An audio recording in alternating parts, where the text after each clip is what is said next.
everyone. Welcome back to the epic, the amazing debate reviews with my good friend Mark Reed. Hello, how Oh, are hi. you? I'm tired. How are you? I'm really tired. No, I'm feeling good about this, though. I think so many people last time sort of said, hey, we didn't even know this debate existed. And I was like, oh, that's so cool. Like, I found something nobody knew was there. That's Yeah, great. I'm very, very happy. absolutely. Yeah, so we're having some technical situations. Because I'm very poor, we're back on the free plan over here at StreamYard. I haven't figured out how to do this directly through OBS yet. There, Uh-huh. I'm getting there, but everything takes time. I Hmm. cannot change the banner. I can't even turn the banner off. So we're stuck with the Hmm. overlay and the back. It's not a bad background, but I can't do anything about it. So Okay. there's Oh, that I as thought far as that was your technically goes. background. I thought it was good. Yeah, no, that's a good background. I thought it Oh was yeah, the yours. rolling clouds thing. Yeah, I put that there. I Yeah. just can't turn it off or change it. Oh, okay. It's just, I mean, it could be a worse thing to be stuck on, I suppose. Oh, good. All right. Let's see. This is a part two. Part one was over on Mark's channel. That's linked in the description if you haven't seen it. And all our debate reviews, of course, on a big long playlist. Debate reviews. I know we have such Sure clever is. names here. Yeah. Now, I've got a problem. I've got a real problem with naming things in alliteration. It's an issue. It's an issue. Too many I comic books. Too many comic books, I maybe. think. Yeah, Yeah. yeah. Or Shakespeare, or who knows? Who knows? Who I'm from knows? public I, schools, I or doubt it. I haven't read that much Shakespeare. Like, not really. You know. yeah, All right. We do have a little bit of business to cover before we get started. Uh-huh. While we're waiting for folks to show up and stumble in. So, in chronological order, we have two events to promote this time. The first one coming up on March 31st.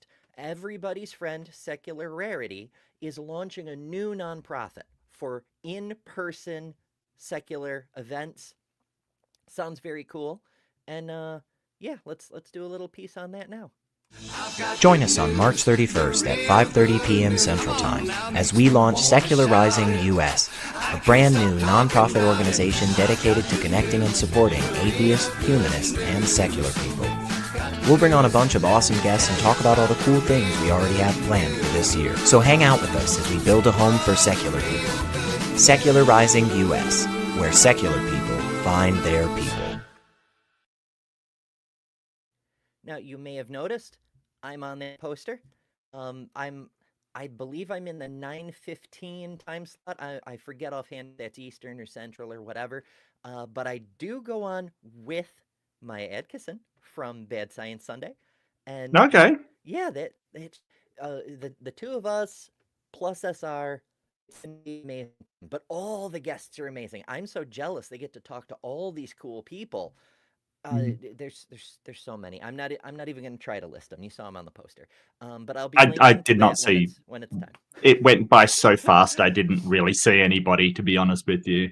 It's all good. But yeah, keep an eye out for that. Also, I love the abbreviation Secular Rising US. SERIUS. Why so serious? Secular Rising US. It's two letters from each, so it's kind of a cheat abbreviation, but you know, I don't get it. How is that? How is that Y? Where does the Y come from? there's no why. Serious. Oh, Oh, I see. Why so serious? It's a line from a Batman movie. It's a way to throw in the word serious. It's not that okay, important. okay, okay. Well, I know the Why So Serious line. Secular Rising US. I don't know. I'm missing Yeah. something somewhere. That's okay. That's all right. Yeah. Apparently your mic's a little bit low. Oh, that Jin is telling happens us. all Yeah. the damn time. It Let me take sounds it okay off. to me, to be honest with you, but Oh, That's another quirk of StreamYard, which is one of the reasons that I can't Oh. wait to start running these directly through OBS so I have actual control. Like, Mhm. it'll sound fine to us, and then one or the other of us will be much louder for people who are watching. It just... Okay. Yeah, fair enough. all manner of complications. But in any Mhm. case, you can subscribe to that channel right now. You don't have to wait for the fundraiser. That's the name of it, Secular Rising US. And there's already a few videos there. SR and I want to say Greg. I'm so bad with names of people I haven't actually met yet. But they chat about a few secular topics, separation of church and state issues and such like that. But yeah, definitely catch us on the 31st and spread the word, because it is a fundraiser. And, you know, we trust Elliot to do good things because he always has before. So I'd like to see that do very, very well. But he's not the only one taking action to stand up for free speech, human rights, separation of and religion, and all those good things that we would love to see returned to the United States, because our good friend Joe over at the Kentucky Atheist is spearheading, Mm. as you may have heard, is spearheading this year's protest at the Ark Encounter, and he's bringing in some freaking cool guests. Let's play Yep. the promo for that now.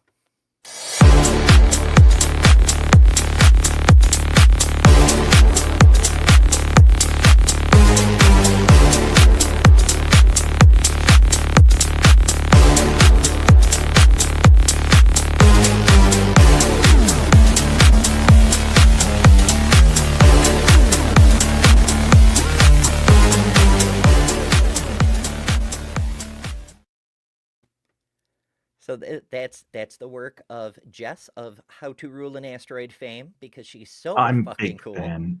Yeah, I'm a big fan of Jess. Yeah. She also does sort of hyper accurate miniatures as well, like little miniature scenes and things, if you didn't know, which is just incredible. I wish I had half the talent in her little pinky, the half the creative talent.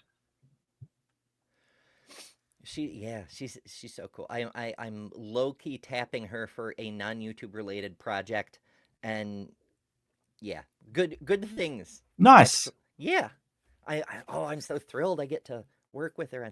But that's of course I'll show y'all when it's finished. Don't worry. I'm just keeping it under my hat until it's actually done. All right, now that we've got all the by the way, that promo was for the fundraiser for the ARC protest, not the actual ARC protest.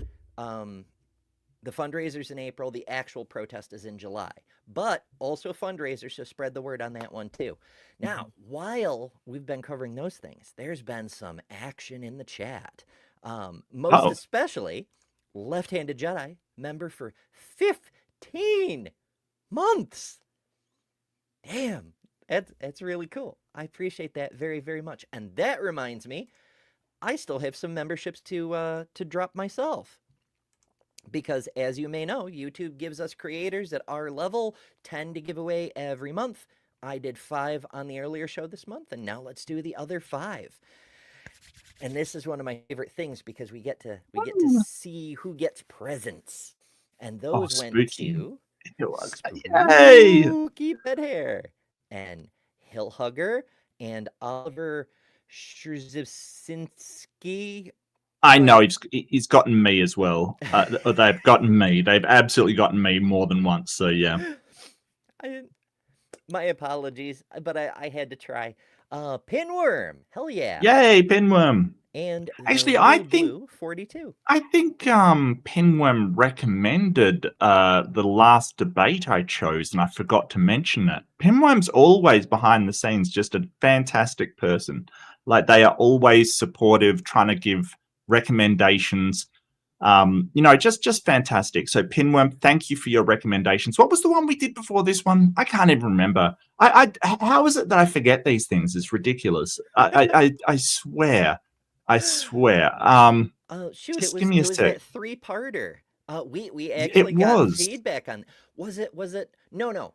Most immediately before this was Darth Dawkins and Shannon Q. Yes. The one before that was Apollos and Travis No, versus. it was the Shannon Q one. A couple of people recommended it, and Okay. Pinworm was definitely among them. So, I wanted to give a big shout out to Pinworm. Look, Pinworm's amazing. I really big fan of Pinworm. Hillhugger I've known, and Spooky I've known since Amy's channel when I could get on there. So yeah, just awesome people.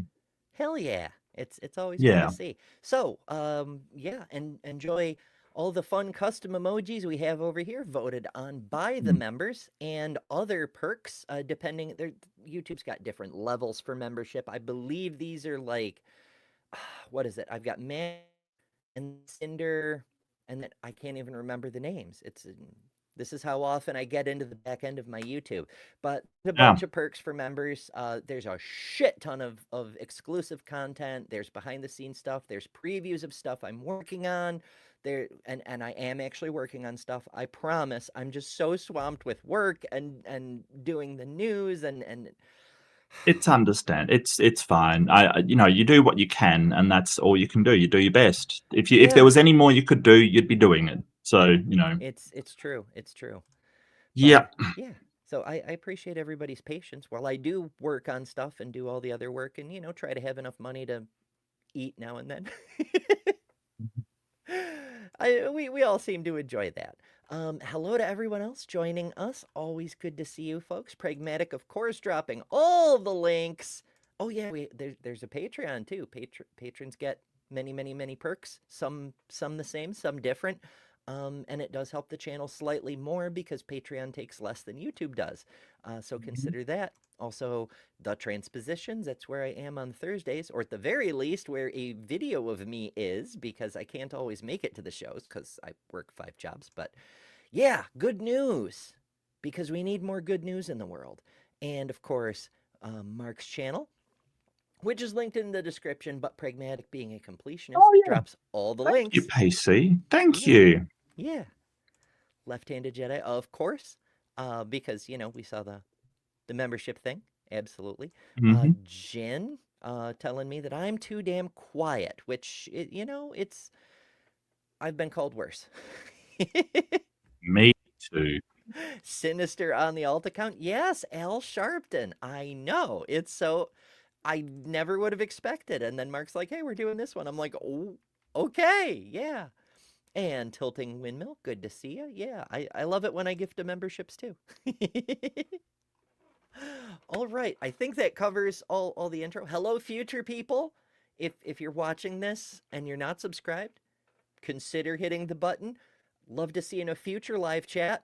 So ring the little bell so you get a notification. I do random live streams from time to time. Not as often as I'd like, but when I can, I do. So yeah, ring that bell. Make sure you get notified when surprise things happen. It's always an adventure over here. Okay, I think that covers all the important bits. Do you have any housekeeping to take care of before we bring out our friends? Not really. I guess just stuff that I'm going to get up to. I've got next week is going to be a bit of a wild one, actually. I think what's next week? What's today? 23rd. Yeah. So next week is starting. Spring. The equinox happened. Or yes. For you. Yeah. Yeah, so in a couple of days on Tuesday, it's Saturday for you guys, so Eastern States, it's Monday night.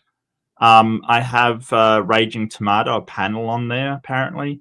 I'm not exactly sure what that is. And then I've decided to do a member stream every sort of fortnight where I just hang out and things. So, yeah, that's what I've got on.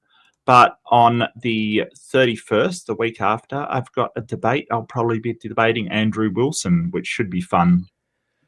Oof. And yeah, I know, but I think that the reasons why I've decided to do it is because I think that secular humanism hasn't been represented particularly well, in my opinion. That's just my opinion, right? Like, that's my opinion. I don't like the way it's been represented I would like to represent my understanding of it, and I think I've got a very good take on it. I think I understand where I'm coming from very well, and I can explain where I'm coming from very well. So, you know, I just don't like the idea of it leaving it where it is, basically. Yeah, fair enough. I mean, very often these debates, they only tangentially touch on secular humanism. It's usually something like, did Noah really exist, or what have you. So I can imagine that it doesn't, even when it does get brought up as a central topic, it tends to be more of the Morality let's all issues. throw Yeah. throw all the things in the bucket kind of. Sure. Yeah. Sure, but I can deal with that. That's fine. Yeah, it should be an adventure anyway. Oh yeah, absolutely. And I think the last person I saw debate him was Planet Peterson, who did a good job, but I just, you know, I feel like you know, I just feel like I have a bit more you know, I don't think that they're particularly versed on morality that well, and that's something that I have a fascination with. And in my usual autistic way, I've really dug down into it, and sort of I've got my take on it that I really want to get across to people. Yeah, for sure. Yeah, it definitely is much more your wheelhouse. Because Eric, you know, we love Eric. He's been on the show at least Absolutely. once. But he's or at least was a teacher. I'm not sure if he still is, honestly. Because, you know, when you take off on YouTube, it becomes really tempting to do that as your job. Yep. So, Well, he's a science communicator, and the thing about science is that it's got no moral pronouncements, no moral. It's a moral wasteland, but it doesn't tell you what you can use it for anything. You know, you can use nuclear fission for creating a bomb or providing energy. It doesn't tell you what you ought to do with it. So I think that's sort of not a failing, but it's a weak point of the scientists that I know, that, you know, when they get into the ring with someone who wants to debate morality, they really can't say why we should use things for any reason. It's not a sort of, you know, it's completely understandable, but, you know, I don't know. I've thought way too much about this, so I think I can do really well. Hopefully. hopefully, just watch out for those red herrings. That guy is kind of with that. Oh yeah. Oh yeah. Yeah. No, I have something in mind for dealing with that. I absolutely have something in mind. And I don't think Jim Bob enjoyed our debate, which gives me a great deal of happiness. You know, I came out of that one. I kind of went, yeah, you know, there's things I could have done better, but there's always things you can do better. So, you know, oh no, I totally agree, Tilting. I totally agree. But, you know, yeah. It's true. It's true. Yeah. Hello, Durante. Good to see you. Hi, Durante. You missed the ads. We were building community up in here. We had the ad for Secular Rarities fundraiser, which Durante is also going to be on, and then Joe's fundraiser for the ARC protest. So yeah, lots of fundraisers. The ARC protest, yeah. You putting the fun in fundraisers. Yay. Yeah. That was like the most American thing I've ever said. And heck, like, good to see ya. All right, let's bring our buddies up on the screen here. Let's see. We left off at 29:55. So we're actually kind of close. That's closer. That's probably close enough. And make sure our playback speed is in a usable range. All right, let's see if the technology wants to work today. So he knew he didn't have any weapons of mass destruction, because no one, as one that comes out of the hood, no one that has atom bombs would just retreat with a 22 and wait on the cavalry. Okay, so they were talking about Saddam Hussein and the weapons of mass destruction. Now, Christopher Hitchens famously sort of backed that there were weapons of mass destruction in Iraq, and his reasoning was that he had the weapons previously, even though he was being inspected by the UN, and the UN inspectors said, yeah, there's nothing there. But Christopher Hitchens famously supported that he was hiding them. He was wrong. He was 100% wrong. This is the thing. You can, like Christopher Hitchens, amazing guy, fantastic debater, great intellect. He was wrong about something. Absolutely wrong. Yeah. So he just was. Humans. Yeah. Humans are. Yeah. So, yeah, absolutely. We're all fallible. We can all be wrong. And he was wrong about that. You know, he was wrong about a few things. And we've got to keep in mind that it doesn't matter how intelligent you are. And this is the thing, like people that want to say, hey, they're right because they're intelligent, that's got nothing to do with whether you're right or wrong. You know, Newton famously, you know, a towering intellect, also an alchemist and thought he could possibly turn lead into gold. You know, he was absolutely wrong. It doesn't matter. Yeah, Jessica, Hitchens was wrong about a lot of things. It's true. Yeah, absolutely. Kind of demonstrates that whole thing about humans are fallible. So when Mhm. somebody like even L. Sharpton says there is a God, we still need some receipts. Right. This debate actually was about Christopher's book, God is Not Great. Yes. They got off onto Iraq. Such is life. Well, Al Sharpton, he kind of said, well, you know, he kind of gave that, because as atheists, we kind of know that we're not getting the evidence that we require to believe these things. And I've sort of said before that I think the thing that makes up that lack of evidence, that fills that gap, it's like SPAC filler. You know, you've got to fill that gap somehow, and it seems to be faith. Well, you know.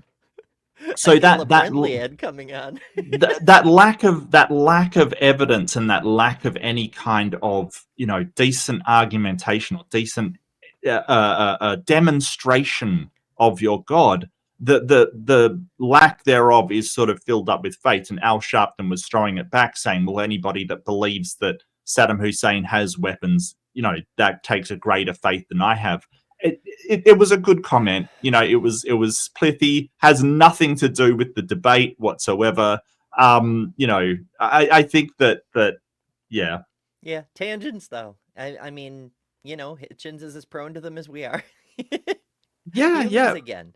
And speaking of humans, especially wonderful humans. Yeah, one of my favorite humans. A Robin Webster in the chat. Hello, Robin, who's been a member for Hey, Robin. 16 months. Dang. That's fucking cool. Robin can tell you about all the cool things that members get on this channel. I try to make it worthwhile, especially since I haven't been able to do shows and content as much as I once did before, you know, back when I only had one job. Such is life. But we do our best. And I try to make it, you know, worth the value for people who try to support this channel. And I appreciate those of you who do. It really means a lot to me that y'all are sticking around after all the things. Love you too, Robin. Any order you like. I think I better stick to the reverse order.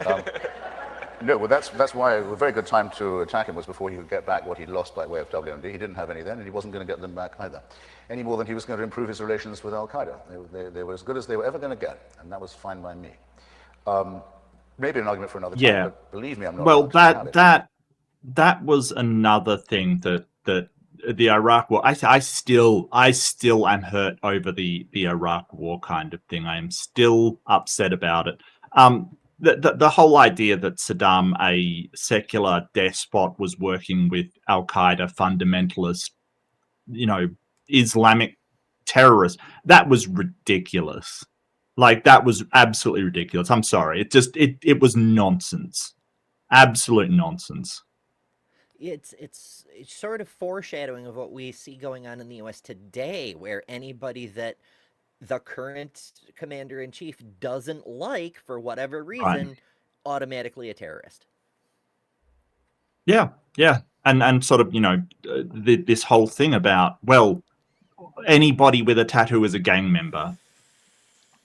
Or you know, anybody that is coming over the border is a terrorist. No, a lot of them are refugees. They're trying to escape, state-sanctioned terrorism against them, like the LGBTQI people fleeing from Nicaragua. Like, it's horrific to label that person a terrorist.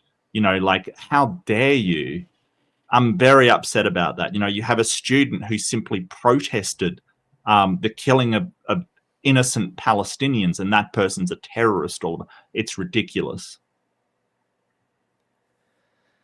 Yeah, and it's getting more ridiculous. We had a couple more executive orders, but I'm not going to get into that, or that's a whole other show. That would be a show by itself, quite frankly.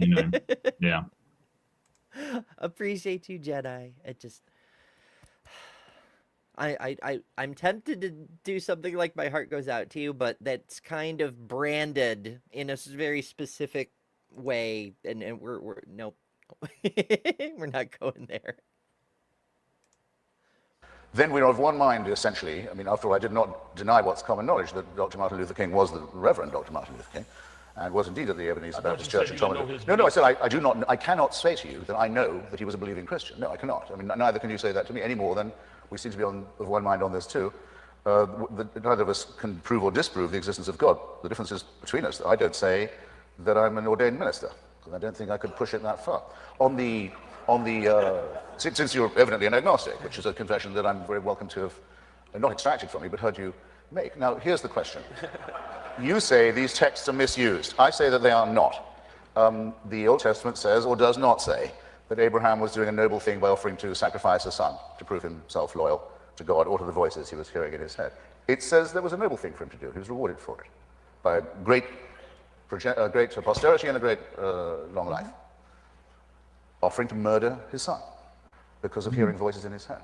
This is not moral teaching to me. Is it not the case that the Old Testament says that the Amalekites must all be destroyed down to the last child, every one among them, leave not one? Yes, it does say that.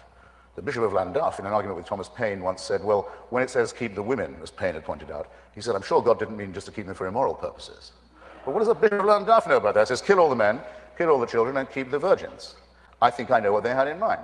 Well, almost all the virgins. 1 out of every 500 were to be given to Yahweh.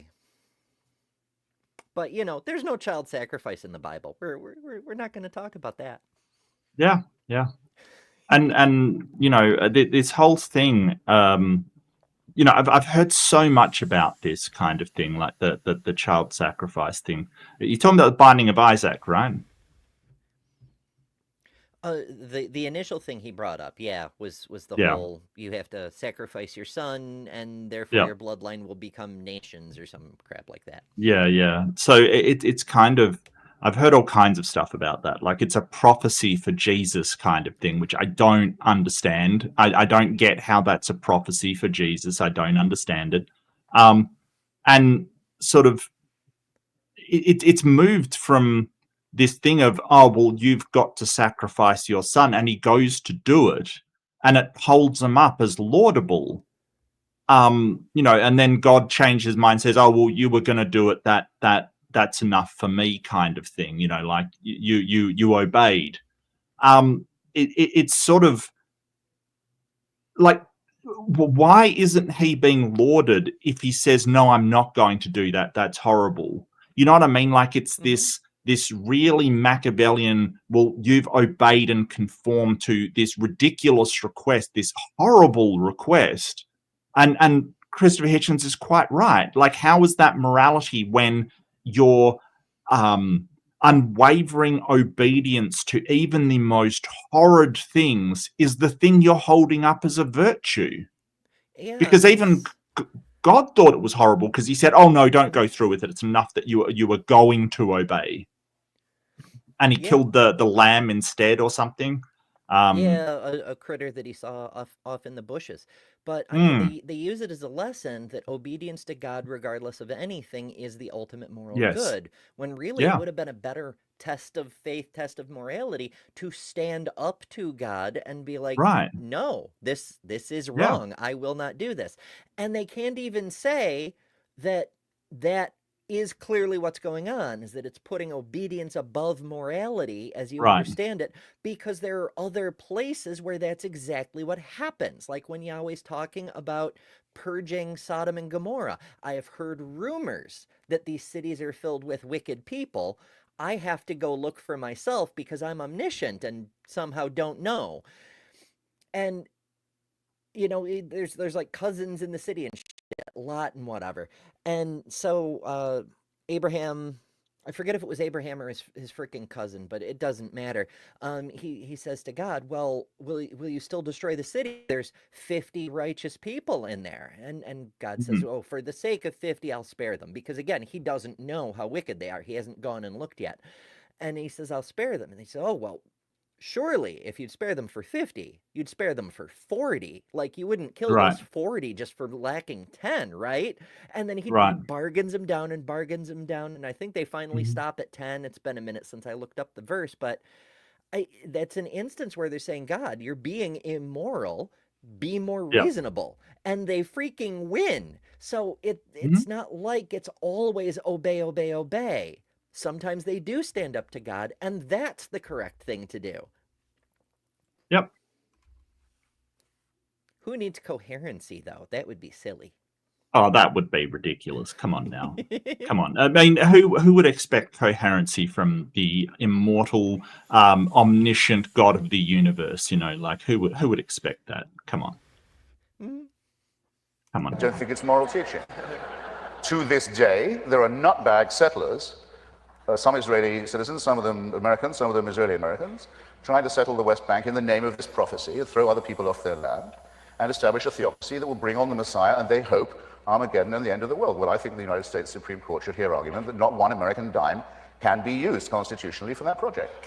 Okay? It's high time. Cut it off. These people mean us real harm.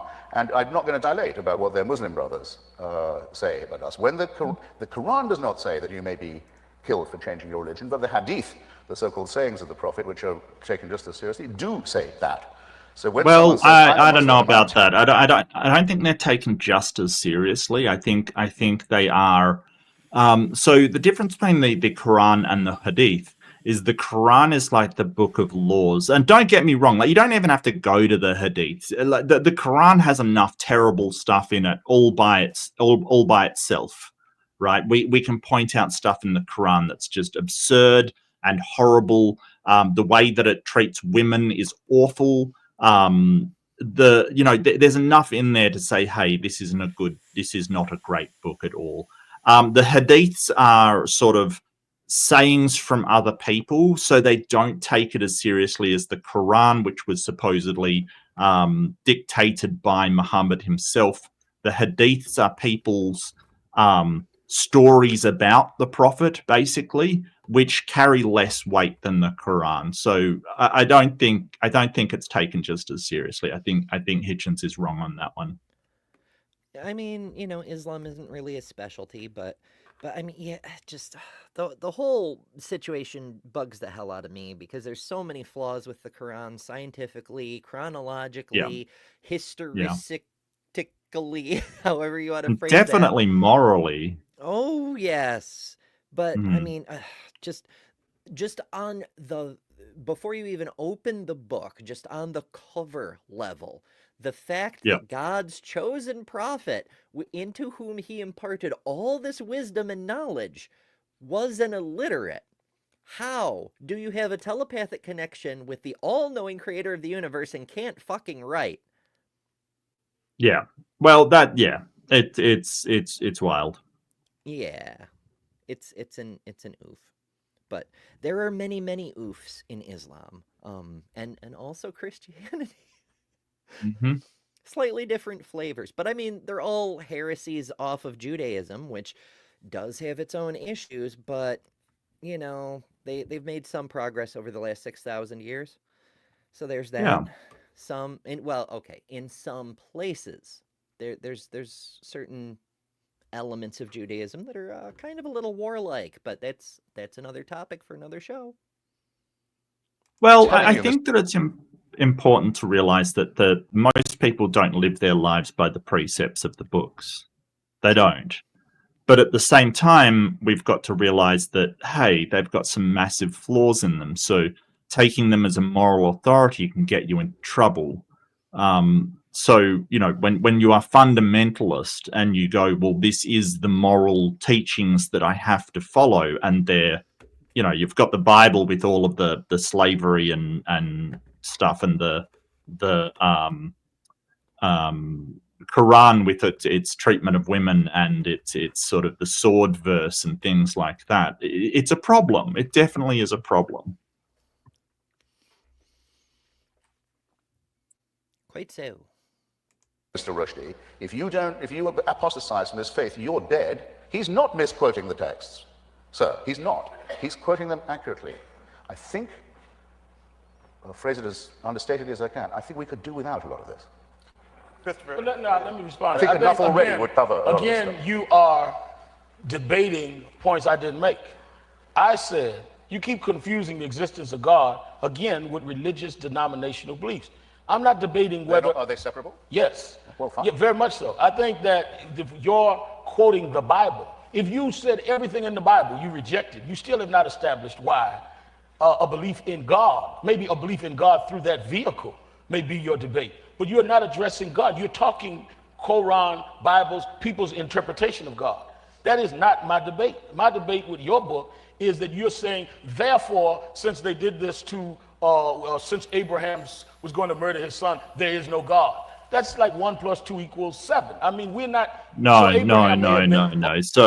So I think Sharpton's being kind of really dodgy here. He's being very, very disingenuous, because he's sort of saying, well, your claim is that God doesn't exist. So I think there's sort of a weird, they're not talking on the same page, because Christopher Hitchens is explaining why God, the character of the book, is not great, right? So in terms of greatness, we sort of ascribe power. A great person is one that's honest, one that is moral, that sort of, moral fortitude, greatness that we sort of ascribe to. And so Christopher's pointing out all of these horrible things. That means that the God that you're positing just is not real, because even if he did exist, he would be a horrible tyrant. And I think that's a valid complaint. But Sharpton's sort of saying, well, that doesn't show that the God doesn't exist. And it's sort of, we see this all the time. We're talking about this in the first one, actually, how they pull this, they go back to deism. Basically, it's some nebulous God with no properties. The problem that comes with deism is that if you want to retreat to that spot as a Christian or as a Muslim, all it gets you is a draw. Because with deism, you can't possibly know that God exists. Like if God does not involve itself in the world at all, and it looks like a purely naturalistic world, because that's what deism says, then how do you know it exists in the first place? Like, you really have to just have faith that it exists. You're basically saying that the God is a nebulous one that has no impact on the world, yet somehow you know that it exists. But Sharpton's taking biblical reference. I'm sure he's an evidentialist. He's taking, things like the resurrection, miracles, things that are in today, and then saying, well, it's a deistic God, but a deistic God wouldn't reveal itself like you're saying. So you believe in revelation of this God, but you're saying, hey, it's not the God that revealed to me, it's some nebulous idea. But that God wouldn't reveal itself to you. Yeah, there's a lot of aspects and dimensions to this. Like, Sharpton can argue that, well, the God posed in this book isn't necessarily the real God, but that's the one you worship, Reverend. Right. You worship this entity. That's how convinced you are that this is the real thing. Are you disavowing that this God you've devoted your freaking life to is the real thing? Because if you are, I'm ready to welcome you with open arms into the land of rational people. But that's not what you're doing, though. You're being disingenuous and saying, oh, well, the book doesn't prove or disprove anything. Right. Technically correct, but not the actual point.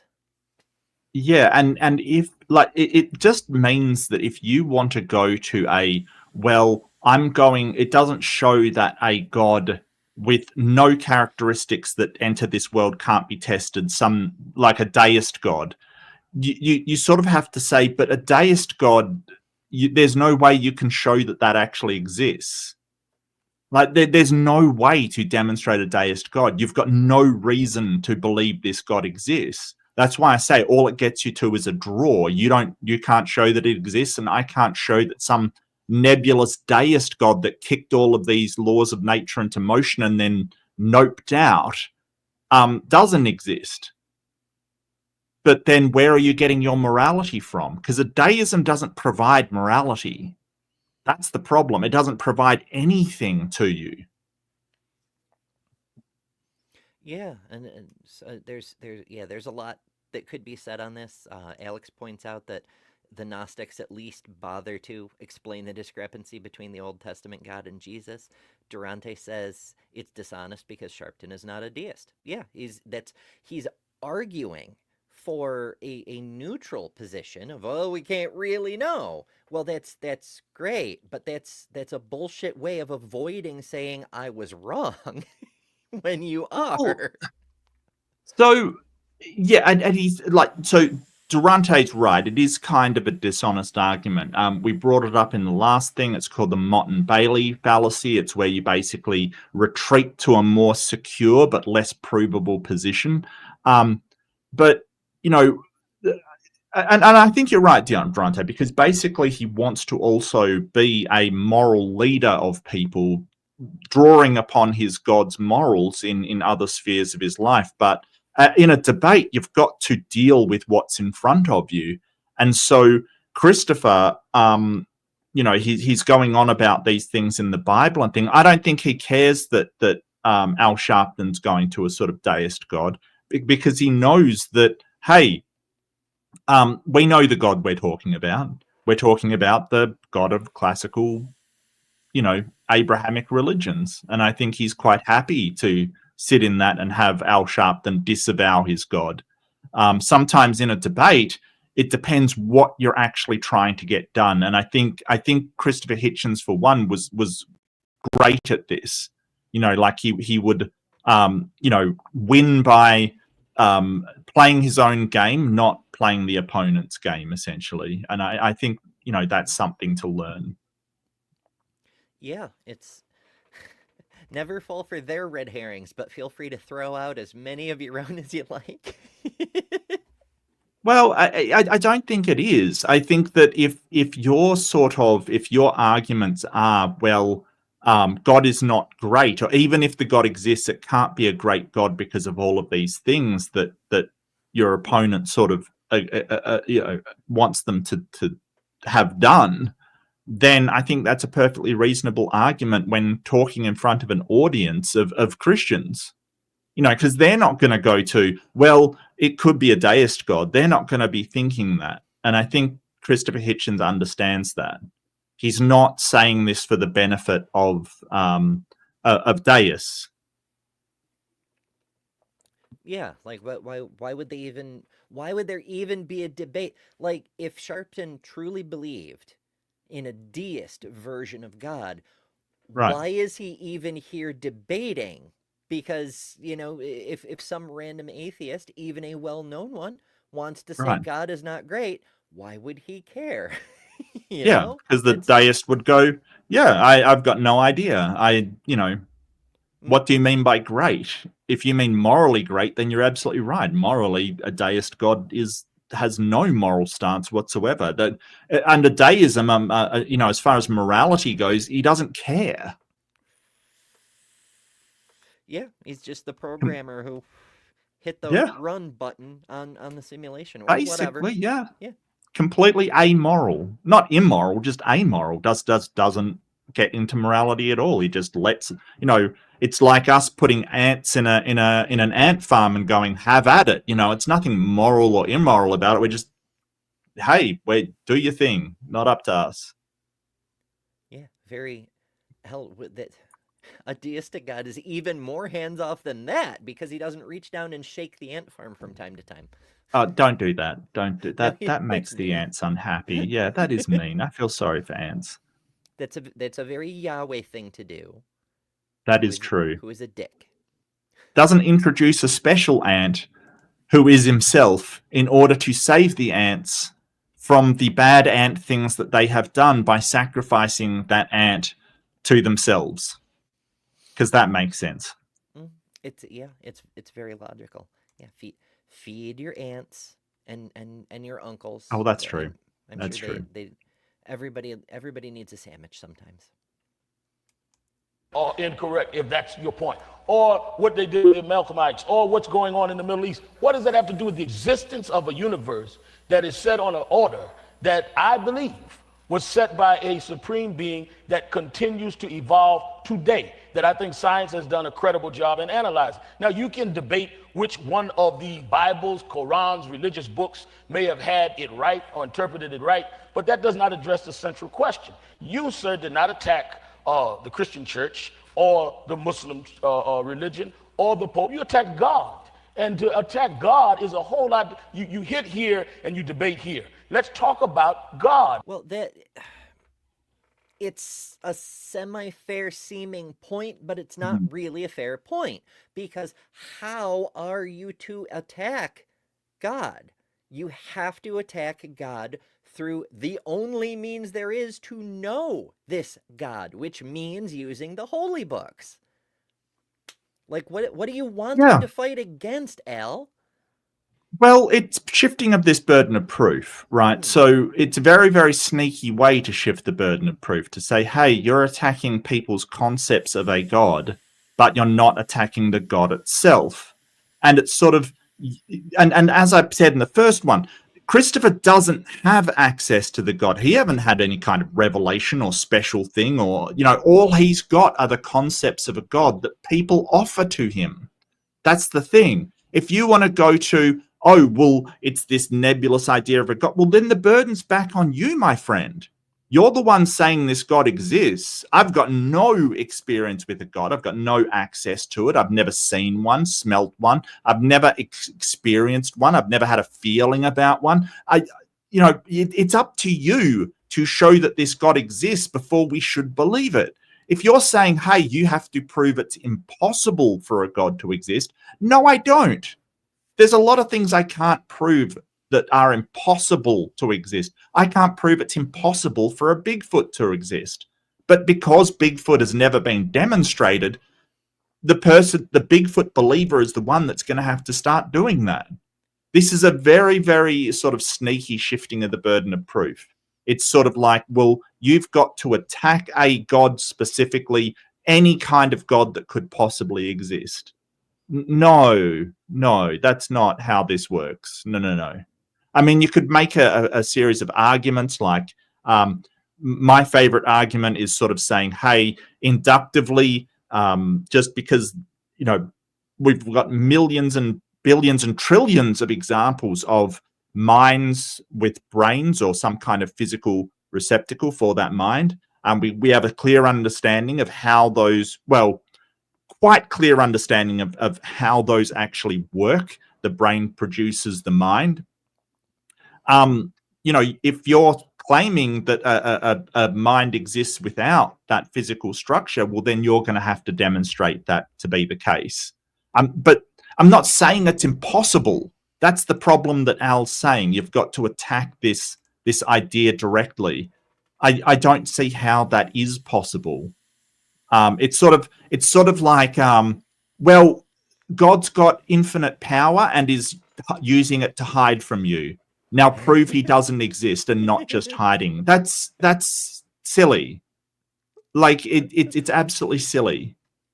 So one of the things we could do is a reductio absurdum. It's basically inserting a contrary into the same position as the god and then running it again. Like, for instance, a omnipotent unicorn or something. You know, that would have to exist as well. Like, we can't do this.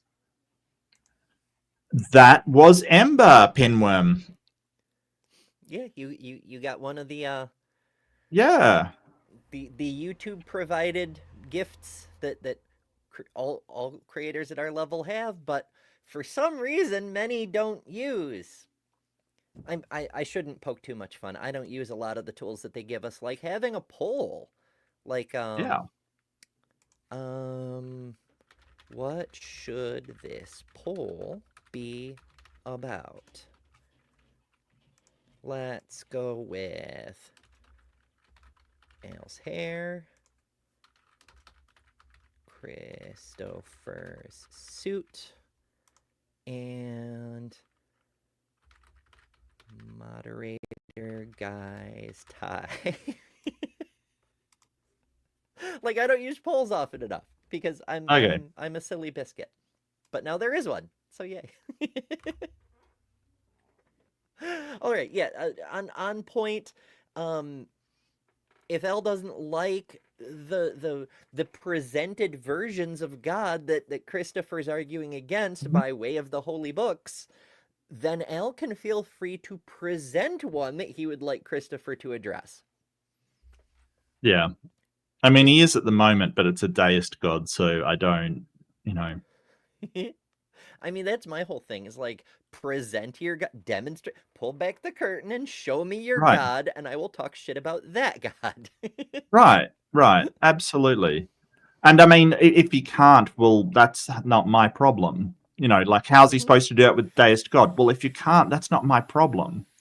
It's like me claiming that I have, you know, a invisible dragon, as per Sagan's argument, in my garage, and saying, well, I can't show it to you because it's invisible and you know, immaterial and all of these other things. Well, that's not the person's problem that they can't see it or feel it. You know, that's my problem because I'm the one claiming it's there. I've got to be able to demonstrate it.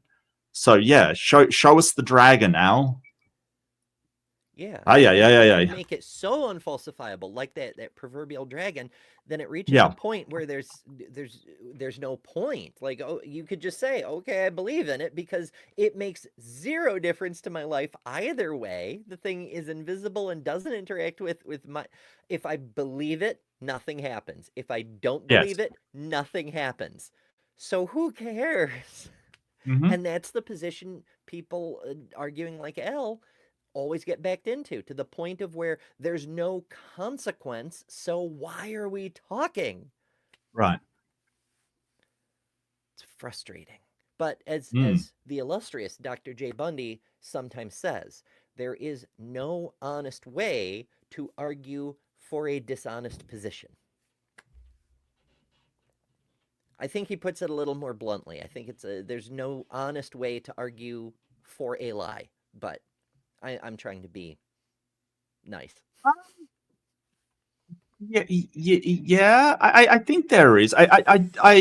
So, wow. Okay, there's a lot to unpack there. Tangent time.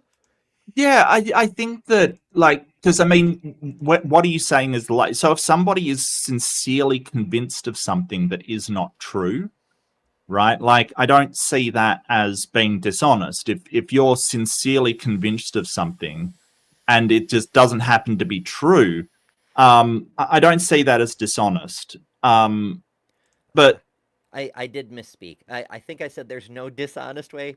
My bad. There's no honest way to defend something that isn't true. Yeah, I would probably disagree. I think that dishonesty would suggest, because, you know, truth, I think, is sort of one of those metaphysical properties. It's sort of, it's an ontology. It's sort of whether something is true or not. I think some people honestly believe things that are not true. I think I've honestly believed things that are not true in the past, and I think that dishonesty definitely is about intent. So I think that when I'm sort of saying something's dishonest, I'm sort of saying, hey, your intent is to your intent is to be just sort of lie, I guess, or express something that isn't true, or express something that is not moral, I guess. Yeah, I think I would disagree with that. That's okay, Jay. I get where you're coming from, though. You're muted, Ember. God damn it, Ember. I was trying to say disagreement is fine, but I do think Yeah. there's a valid position there, because I mean, would you say it's possible to have good intention and be lying by accident because you're honestly presenting No. something that is not true? No. I think that dishonesty is always sort of when you are using any form of deception. So, for instance, Al Sharpton may completely believe in the Christian God and things like that. I still think it's dishonest to argue his point, because he is using deception to, that Mott and Bailey fallacy is deceptive. It's sort of trying to convince somebody that you are in fact a deist kind of thing. I think that's what I'm talking about. But that is his intention. His intention is not to defend his actual position. It's to be deceptive and say, hey, I'm not going to defend my position. I'm going to defend this other position of some sort of nebulous God. But that is his intent. I don't think you can sort of accidentally be dishonest. I think that dishonesty is an intent to deceive. And in Al's case, that's definitely true. He's definitely being deceptive. But I'm thinking Yeah. of, like, say a flat earther who earnestly believes and says to you, Yes. the earth is flat. That is not true. Yes. They're not intending to deceive because they honestly believe it, but it is still a lie, even though they believe it. No, I think a lie is only when they knowingly misrepresent things. I think that if they absolutely believe that, then it's not a lie. It's completely incorrect. Like it's absolutely wrong. But I don't think that everybody that says this stuff is being dishonest. Like let's extend it to an everyday situation. Like if you ask me where my wife is and I say, oh, she's in the kitchen or something because I heard a noise in there, and she's not in there. Am I lying about that? No, I'm just wrong. I think that it does require you to try to deceive in order to say something is actually lying. It is false, right? Like, so what I would do is separate true from false and sort of truth and deception. So it's sort of conflating words here. I know that they're conflated a lot, but where deception's concerned, I think that people can, in really good faith, provide arguments for, say, a God, for instance, and they absolutely believe it, kind of thing. Like they're very honest about their belief, and I think they're representing themselves completely. I don't consider that lying, but I do consider it false. Like the argument is wrong. I think lying and deception and sort of the only honest way is to, if you actually believe what you're saying. If they know that something is not true and present it anyway, yeah, that would absolutely be a lie. Yeah, there's a lot to be said there. Like I'm mentally turning the idea around the other way and say, if what say you're a flat earther and Mhm. you and I'm working through this as I'm talking, so bear with me. Yeah. In order to say the thing that is true, you would say the world is round, but you don't believe that. So you'd be saying something true, but being dishonest when you do it because you Yes. don't actually believe that. Yes. So trolling is dishonest. Like even if you're trolling sort of and believing the truth, the actual proposition that you're making, whether it's dishonest or not, has to do with what you actually believe, whether you are representing your beliefs. So if I troll, right, you know, and go in there and say that the like, just say I'm a flat earther, right, and I'm going to troll the globe science people and go in there and say, hey, you know, oh yeah, of course the ball is spinning at this thing, of course, you know, that might actually be true, but I'm still being dishonest. There's a lot of dimensions to this, and Oh yeah, like I said, well, tangents. look, I mean, there's a lot of dimensions to just what is true, right? That there's a Stanford article on this that is a mile long on simply what truth means. Like, what do we mean when we say something is true?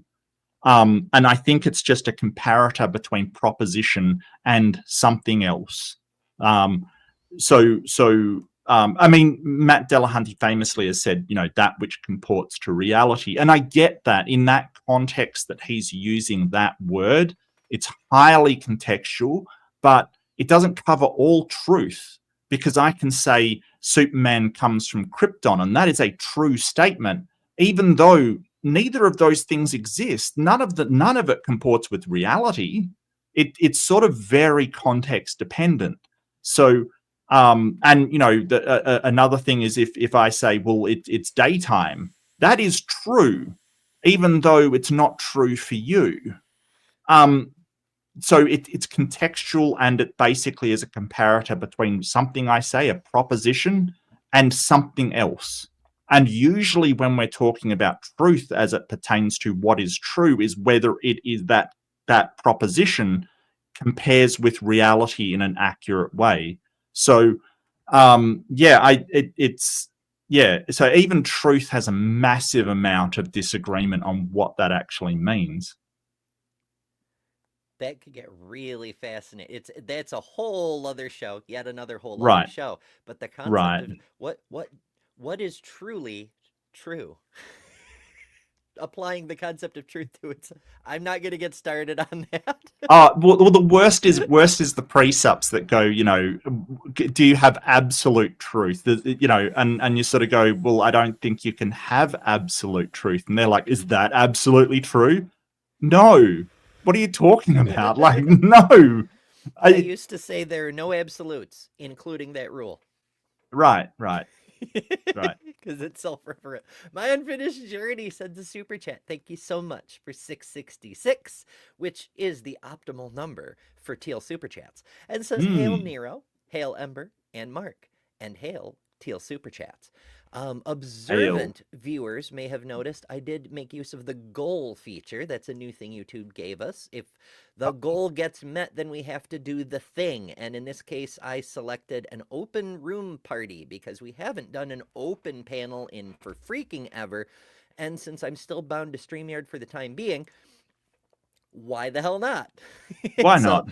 But I mean, you know, it's a goal. We don't have to meet it. It's just, if we do, then we'll do the thing. It'll be fun. It's in 2 hours. People, have at it. There you go. But I do appreciate that, Journey. It's as you know, I work 5 freaking jobs, so I know with all the fundraisers and all our friends who are in dire financial straits, it's really, really hard. But I do appreciate anything you send my way very much. Also, no, I disagree, Jay. I disagree, Jay. I think that you can severely believe it. Maybe you aren't lying, but again, you're not honest. No, I think you can be honest. I think that you can defend something in a deceptive way, even if it's true. I think you can be deceptive about the way that you defend it, and that would be a dishonest defense of it. I think something can be true and you can defend it dishonestly. Like, for instance, if you make up a whole bunch of stuff about, you know, how, just say you make up that you know, your shots will cure cancer or something like that. That's a dishonest way to defend something that is you know, I don't know. There's if you're trying to defend the proposition that getting, you know, medicine's good for you, and you make up a whole bunch of stuff about medicine, that's a dishonest way to defend something which is actually true.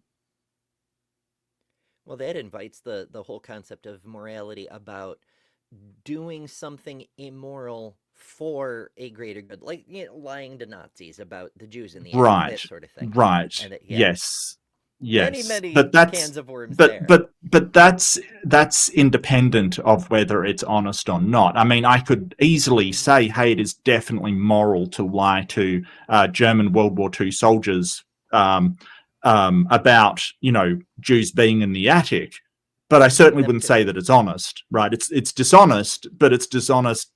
I don't think dishonestly is necessarily morally incorrect. I think that dishonesty is sometimes the moral thing to do under certain circumstances.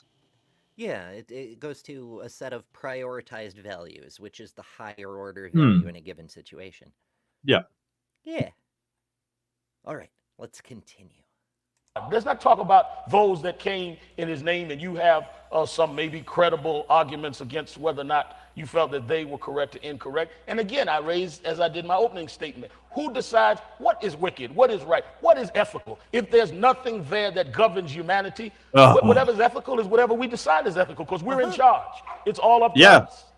Yeah. Okay, That once seems to be the case, in yeah. reverse order, if I may. Religion gets its morality from us. I think it's very easy to demonstrate that. I'll do it from one of each of the two testaments. You back on testaments. Well, Why don't you write a book? Testaments are not I great. spend a lot of time with my Bible. Okay. My Bible. Okay. So here's what I'm talking about. He says, then where do we get our morals from? Certainly not the deist God that you were just talking about, Al.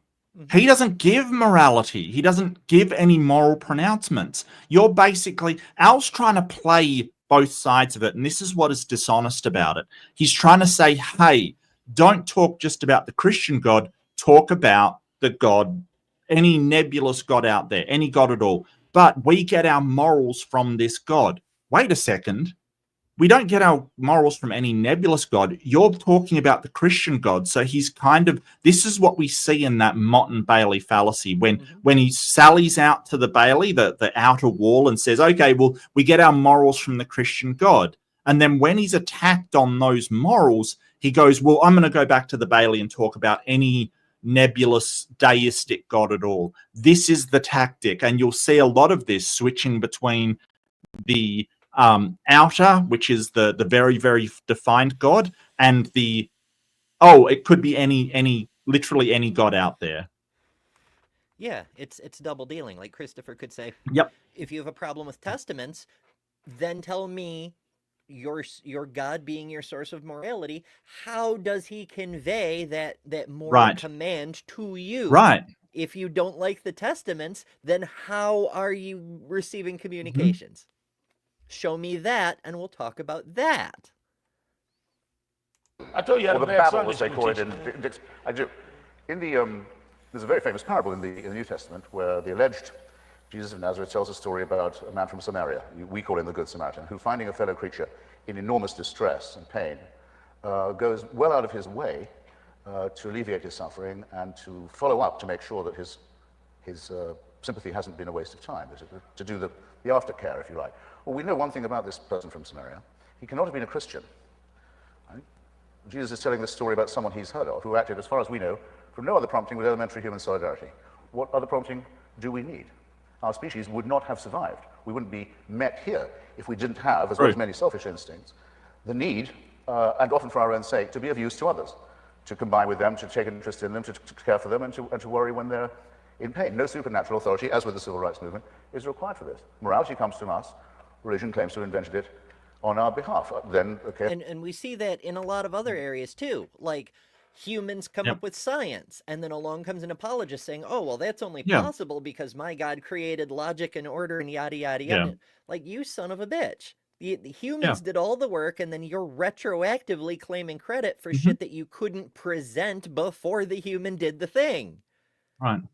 Oh, we see it in tons of things, like it's sort of, we come up with genetics, and then the young earth creationists are taking the genetics and saying, look, it proves God, kind of thing. Like, God did all of this, we can see from the genetics. It's like, you had no idea about the genetics until sort of scientists actually figured it out. It's wild just how little religion has actually contributed towards our society, and how much credit they claim for damn near everything. Yeah, it's everything you can think of. Mhm. Well, it just demonstrates there's a magic guy, and he hates shellfish. I know, because he told me, because I'm Yeah. special. We're dating. He I go over to his place every Sunday.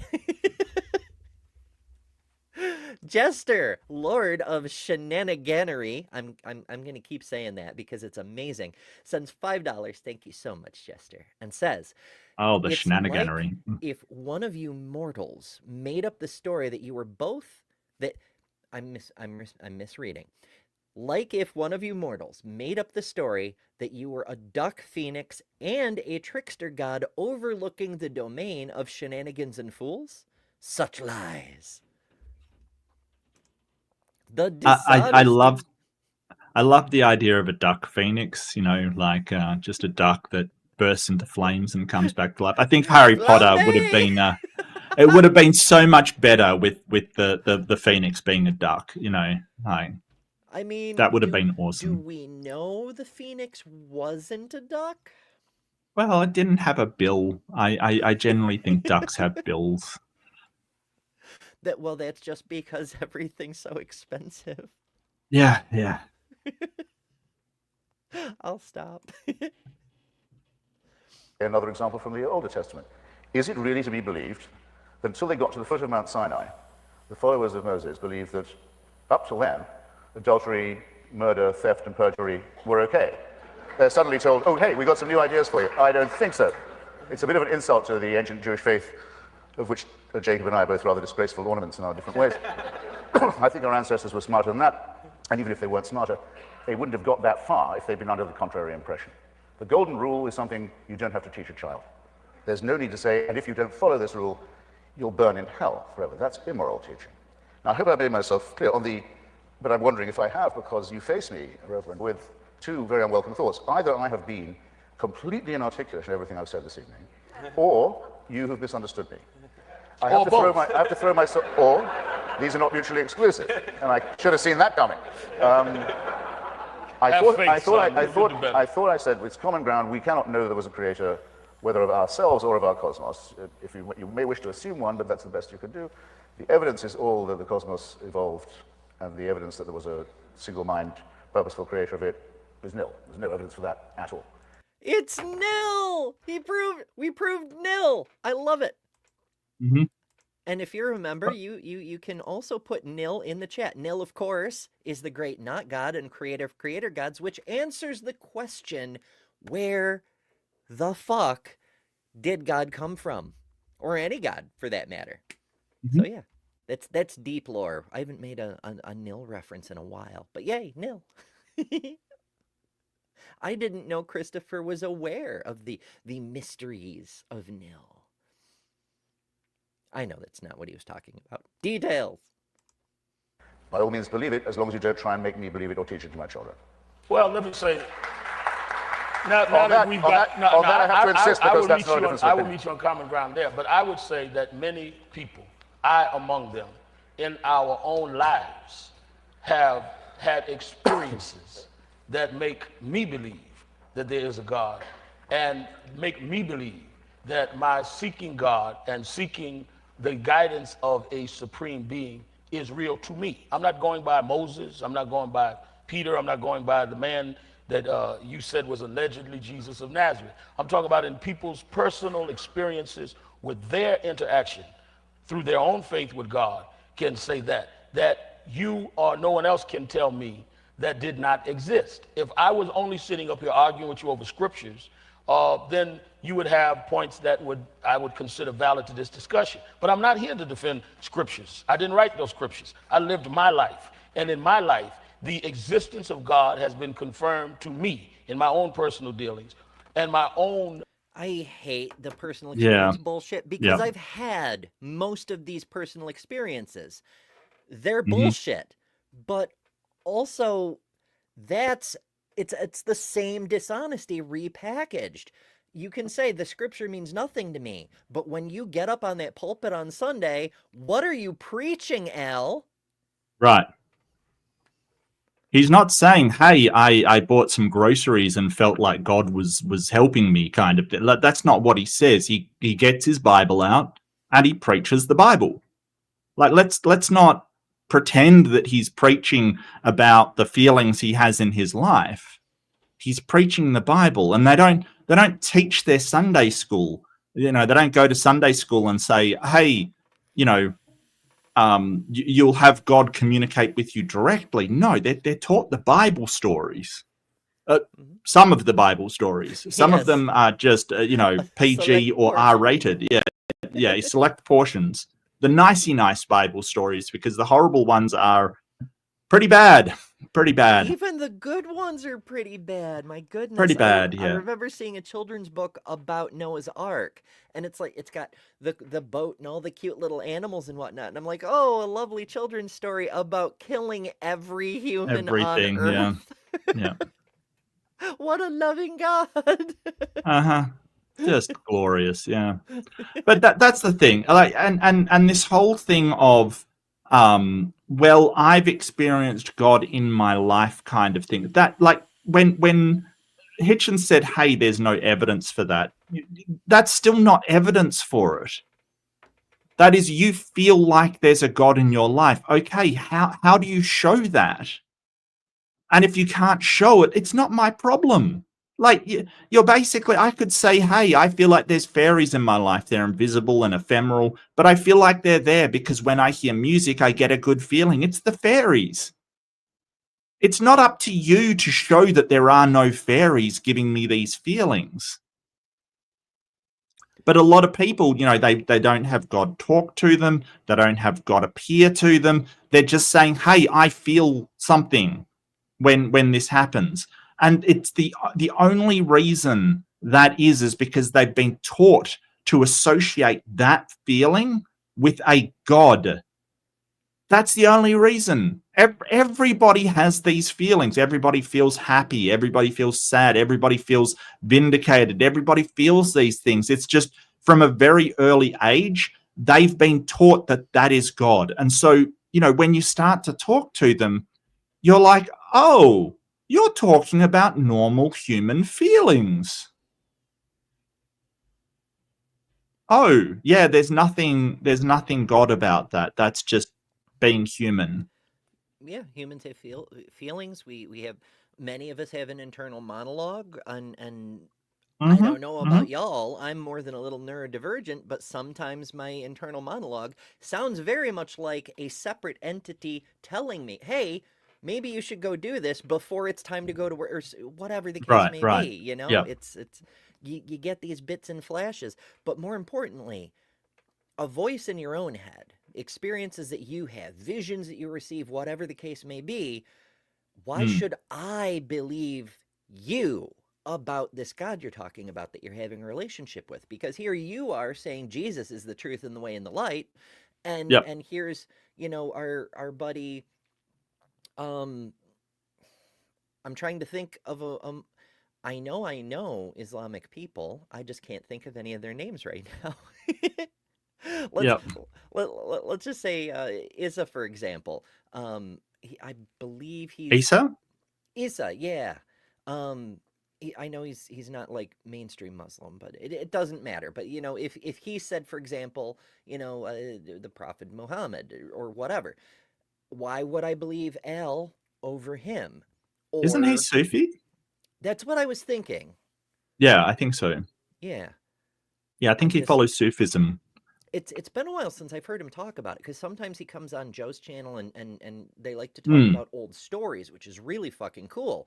But it's been a long time since I've heard him refer to his faith. I do. There are golden nuggets in every religion, little bits of wisdom or truth or insight about the human condition. But the Sure. Sufis seem to have a good deal more of it than many others.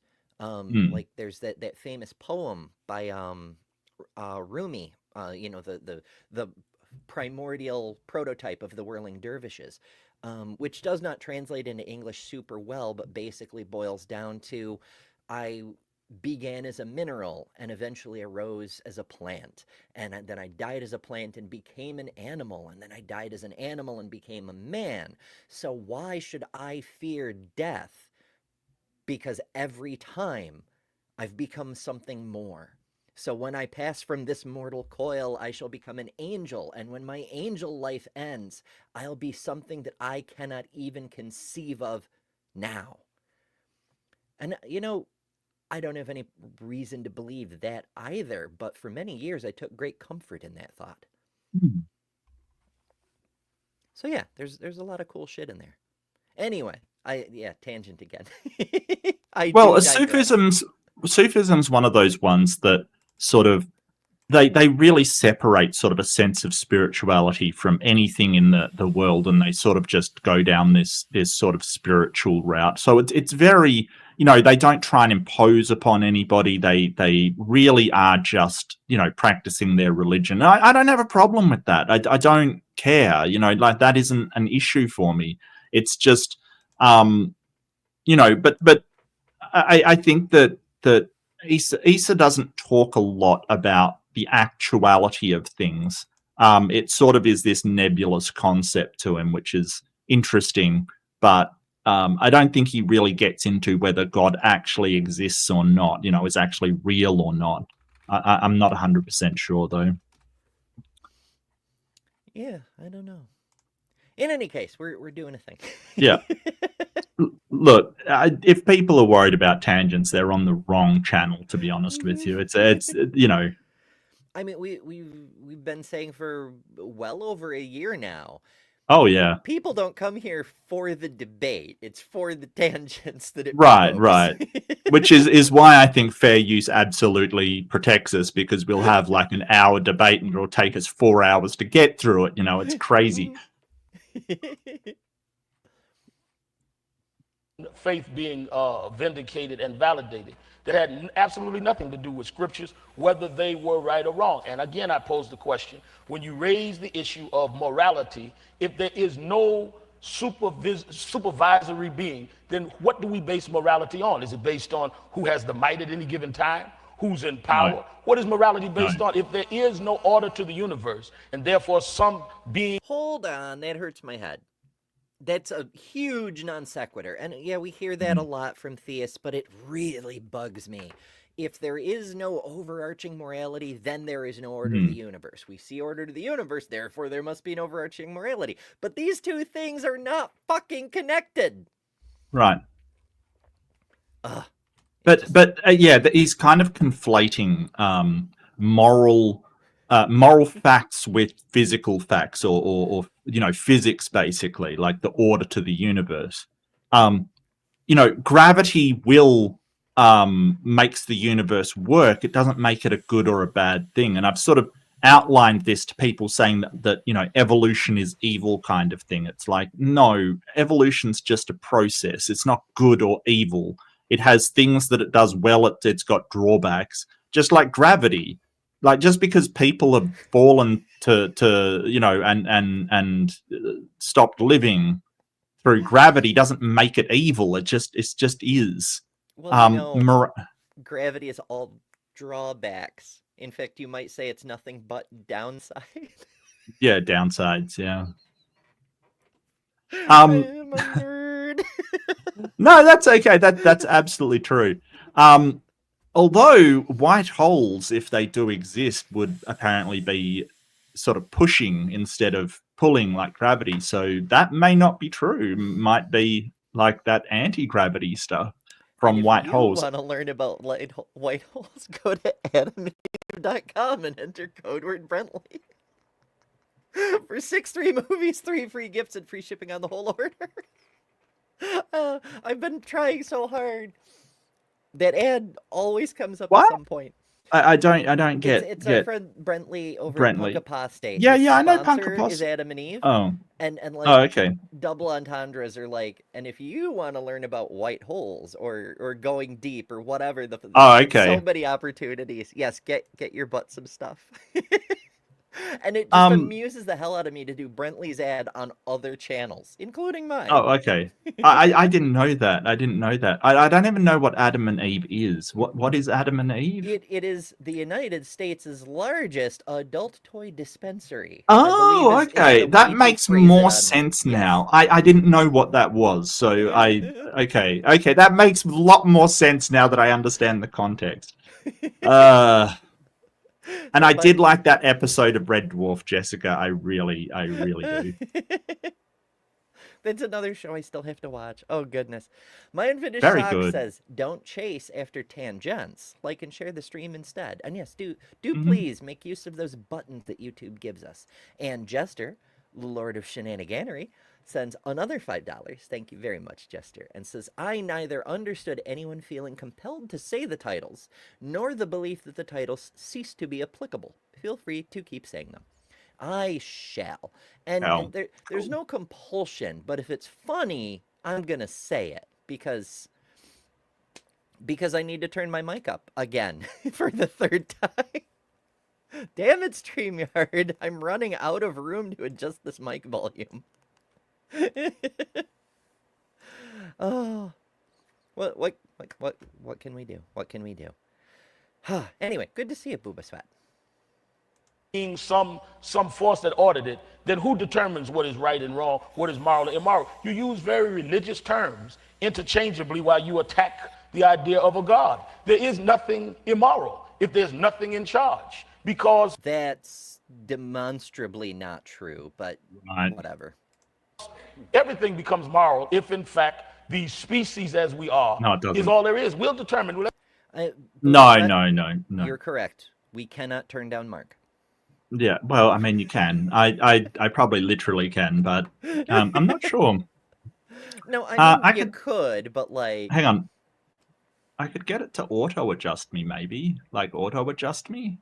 Would that help? I don't know. I was on auto when we started the show, and I'll just click the auto button. The auto button has bitten my ass in the past, but let's just give it a run and see what happens. It's a very feisty button. Yeah, it is. So the idea that we need objective, moral facts, objective morality, we don't need it. So essentially what we're saying from a sort of morally relativistic view is that we're essentially trying to make cohesion between society. Like, we're essentially saying, hey, how do we get this society working in a way that can work together? And as a social species, we've got a couple of ways of doing that.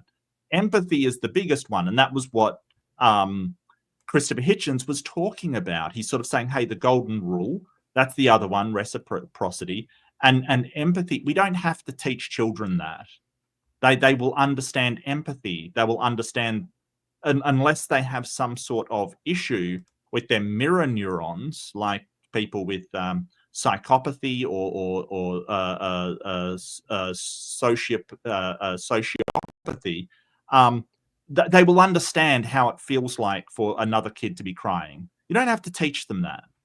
They will get upset at another kid being upset.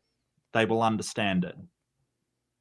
It's when we start teaching them, hey, and have you heard this? My wife introduced you. Sorry to go off another tangent, but she introduced me to, apparently Christians are putting out this idea of toxic empathy. Have you heard of this?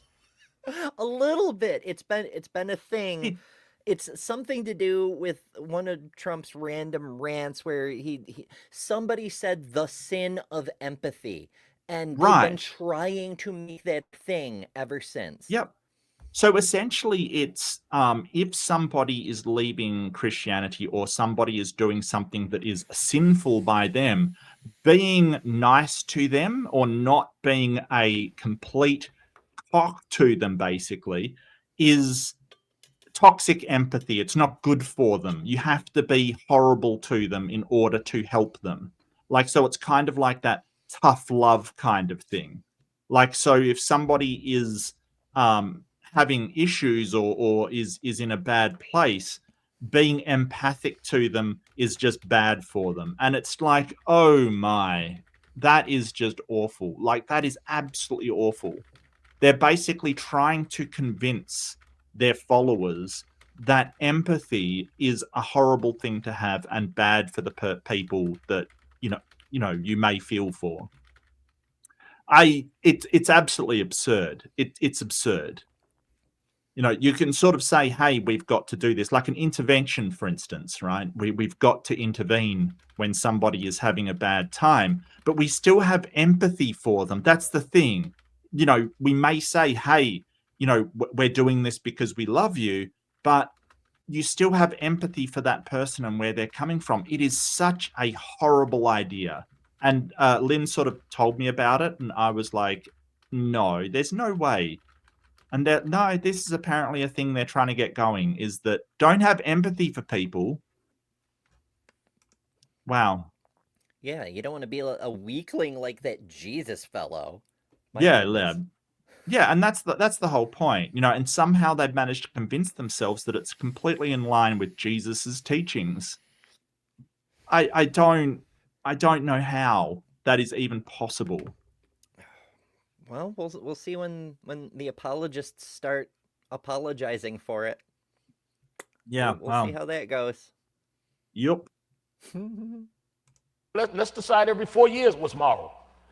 Most Republicans do, but I mean, let's do it in the sense of, let's just say, forget all of that. We'll decide morality based on every period of time, because there is nothing up there governing it anyway. And you don't have to burn in hell to understand that life has certain guiding posts that has been set there well beyond. Well, hold on, Al. We have to do that every 4 years anyway, at least here in the U.S., because whether there's an invisible, intangible, magical ghost spirit hanging out in the ether who is also somehow an undead carpenter, whatever, he's not actually ruling. If he were, then we wouldn't need leaders and laws and structures, because it would all just be taken care of already. We have to do these things because no magical being is doing them. Right.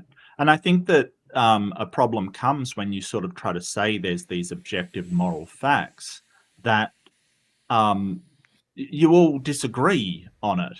Like the Catholics think that it's absolutely moral to drink the blood of Christ, and that's how you get saved. And you think there's something different, and there's the evangelical once saved, always saved. I don't know if Al Sharpton's part of that crew, but there's the works people that say that you ought to do works. This is morality. It's what you ought to do.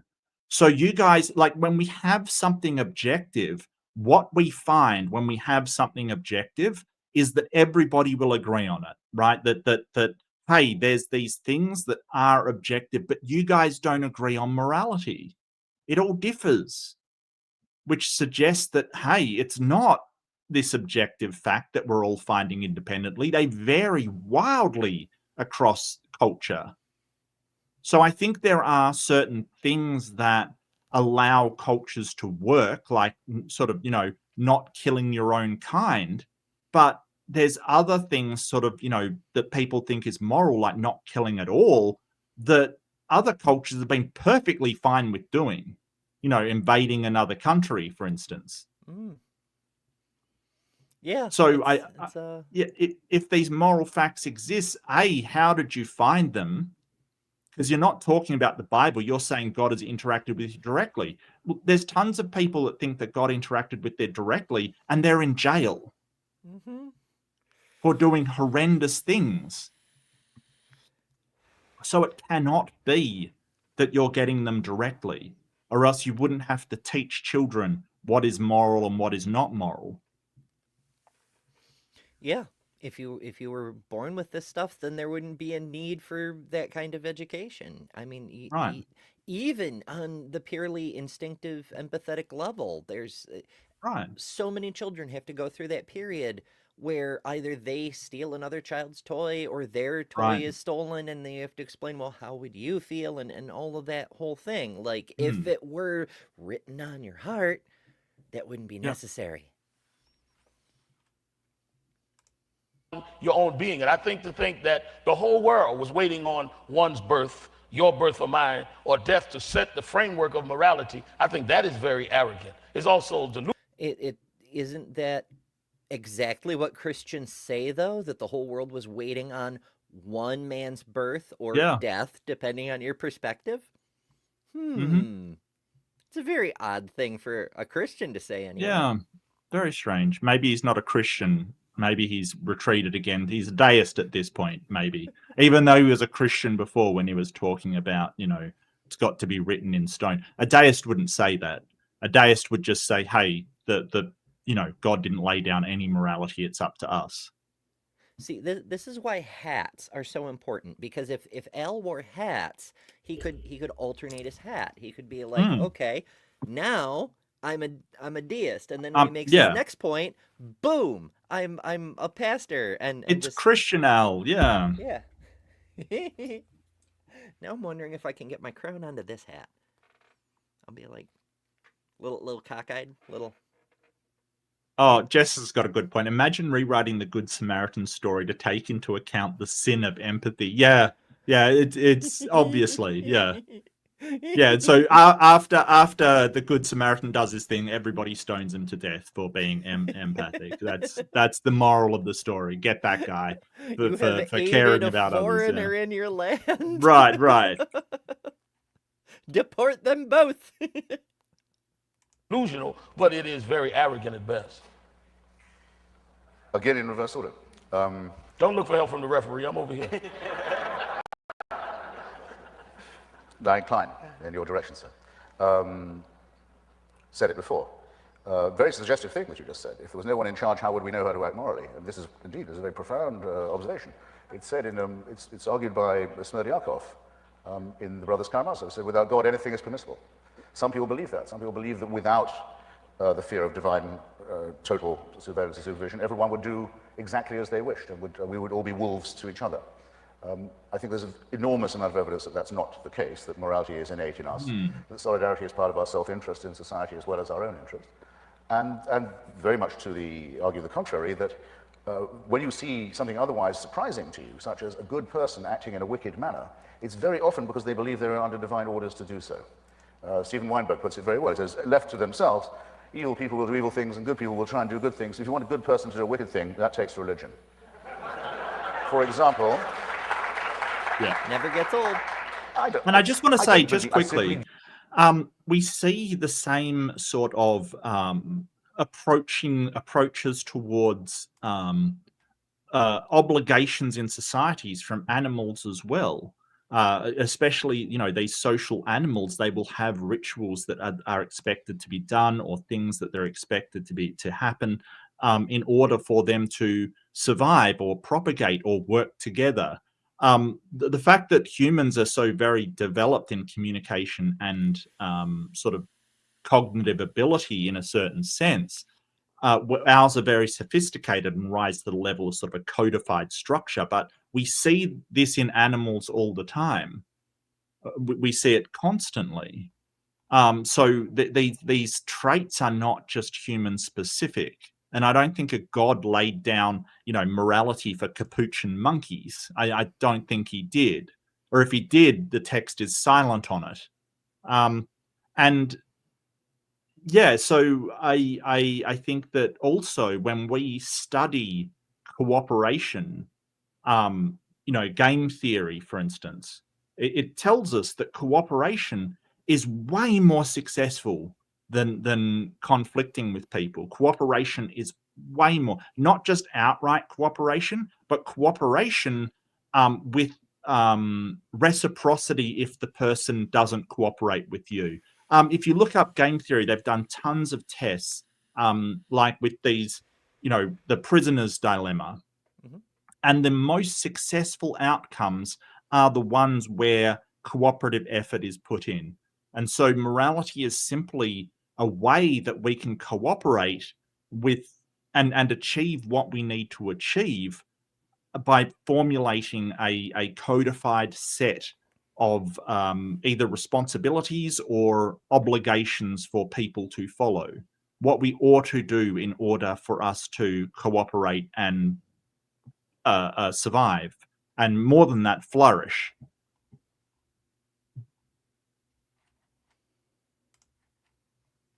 Hell yeah. That is no. Oh, right, elephants. Yes, the elephant graveyards. Yep. and the funerals. I've seen geese holding a funeral. It was one of the most moving moments my first year over the road. I was driving past this big open nature area in Indiana, and there was a circle of geese by the side of the road. And I'm like, why are the geese in a circle hanging out by the road? And as I got closer, I saw there was a flattened goose, a roadkill goose, on the extreme shoulder of the road, and the geese were kind of around it.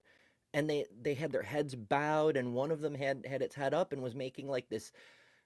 It was a honk, but it was like a sorrowful honk, if that makes. Yeah. I'm probably reading into it, but the point is they were mourning their dead, and these are the most Sure. soulless beasts. Yeah, they're You know? quite frankly from hell. Yeah, they're devils, demons from hell. Canadian geese. Yeah, I don't, I don't.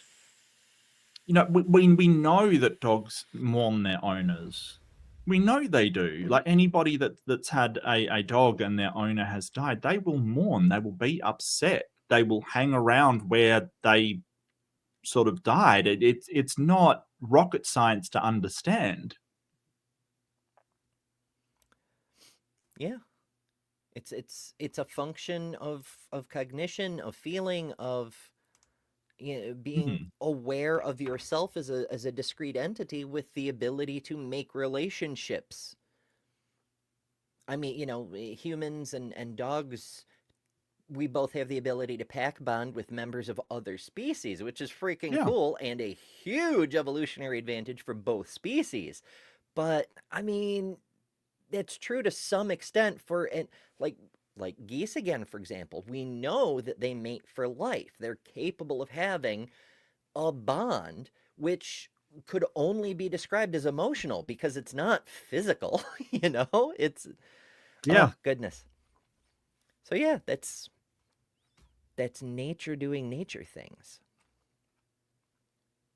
I do not believe that my Palestinian friends, I've known for years, think that to blow yourself up outside an orphanage is a moral act, or inside one is a moral act, or in an old people's home in Netanya is a moral action, that anything in their nature makes them think this. But their mullahs tell them that it is, and that the person doing this is a hero. I do not think that any person looking at a newborn baby would think, how wonderful, what a gift, but now just let's start sawing away at its genitalia with a sharp stone. Who would give them that idea if not the godly? And what kind of argument from design is this? Babies are not born beautiful, they're born ugly. They need to be sawn a bit because the handiwork of God is such garbage. Well, honestly, this is what I mean when I say that those who think there's any connection between ethics and religion have all their work still ahead of them, and after thousands of years, still have it all ahead of them more and more. There. So you do not believe in your long and thorough research of history that atheists ever did anything evil. These are only religious people that were driven by somebody representing God that made He didn't them say do that. that. And people that Yeah, just He didn't say that. adding word. What is that? It's not quite a straw man. I mean, he is No, it is. mischaracterizing the position, but he's like, No, it's a straw man. Okay. It's a straw man.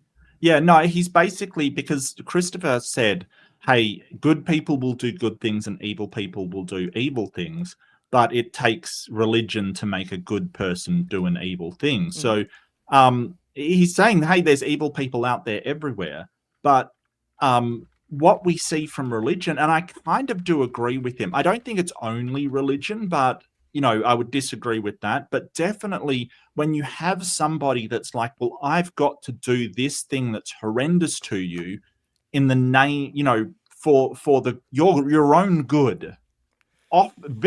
Almost always it is religion behind it. I have to ostracize you for society, for the good of society. It's kind of, it's always religion behind it.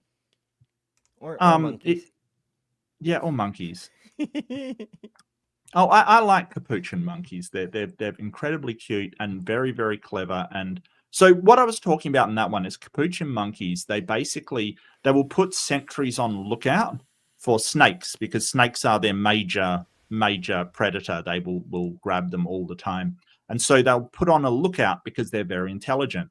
But sometimes the lookout will give a snake-sighted call, so we'll call to the other monkeys to say, hey, there's a snake there, and then steal food, like go and steal things when there's no snake, because the other monkeys will scatter, it can go and eat by itself. They will lie, essentially. And if the other monkeys find out that they're lying, it usually is thrown out of the troop of monkeys. So lying is definitely something wrong to those capuchin monkeys, right? Because you're doing it selfishly. Yeah. Social I don't think consequences it, evolve I naturally don't too. think it's I don't think it's morality, but it's definitely a kind of proto-morality. It's getting there. You know, it obviously is a conduct that those monkeys have to show in order to not get these consequences. Yeah, there's a lot of literature about it because it is so human, right? Like, you know, if we're doing work and you're stuffing your face instead of working and lying to people about danger. Yeah. Social consequences is a function of how social species do their thing, because that's how you have a social species. It just, Yeah. goodness. Came in satanic ways. All of that is rubbish. Only religious people reading scriptures of some sort have done wicked things in the history of the world. I should have raised that question myself, and I realized also. But you didn't, so No, I haven't, did. So let's. But I've never yet been at one of these meetings where it didn't come up, but I owe you yet another answer. When you say you've had this confirming emotion in your own life, of course, I would not be so presumptuous as to challenge you. Right. Indeed, I believe people when they say that they have experienced miracles. I believe that they think that they have. I think I'm obliged to credit them if it comes to that. As long Well, as he's not saying he believes that a miracle occurred. He's saying that he believes that they think they've experienced a miracle, right? And this is sort of leads into what we were talking about being dishonest. When somebody says, hey, I experienced a miracle, I will at least say, hey, you are honestly think that you experienced a miracle. What I don't believe is that you actually experienced one. You'll have to show that in some way other than, well, I felt like it was a miracle. So I get what he's saying. Yeah, I get what he's saying too. My hesitancy is that not everyone who claims a miracle does honestly believe they've experienced a miracle. There are a lot of hucksters out there who are creating that's true. sham miracles for love offerings or what have you. Yeah. I mean, I met somebody that was talking about, they went to church and some guy's leg got shortened into the right, and it's just like, wow, dude, that is. But it was interesting because I was like, dude, that is like the classic huckster's trick in churches kind of thing. And they're like, oh, I know, but not this one. And it's like, oh dear, oh no, oh no. Oh, and Jay makes another valid point. A lot of people just want to say something argument ending. Well, that's true. Oh, yeah. well, but there's miracles though. Yeah, but okay. So Sai Baba, who is one of my favorite examples that I haven't brought up in a while, was a guru who died in 2011, I think. Performed many, many miracles, was believed to be a reincarnation. Some people say even raised the dead. But many of these miracles were performed before huge audiences. Yes. There's millions of eyewitnesses to these miracles. Some of them are caught on videotape that you can still see for yourself today. It basically, all the Jesus claims, except possibly resurrection because it's a reincarnation-based society, but details. Right, yeah. But all the Jesus things with more witnesses, better accounting, better attribution, like it's just Jesus plus in every single way. But not a single Christian that I've ever even heard of has been convinced and converted to Hinduism because of it. So I don't want to hear about the miracles. You don't believe them when they're from somebody else's faith tradition and better presented, stronger evidence, more well attested, all that shit. It's not the damn miracles. And that was something I saw in I can't remember which debate it was recently, where they were talking about, well, hold on a second, you're talking about the Bible and all these miracles. I think it was the one with Apollos and that other guy, Trevor. Against Trevor. Yeah. That they were saying, oh, but there were these witnesses, and they said, well, there was witnesses for Joseph Smith and Mormonism, right? And they actually have signed affidavits from the people that this happened and they saw the angel, Moroni kind of thing. And the plates came from nowhere. And even once they were cast out of the church, the church fathers they still claimed that they saw these miracles.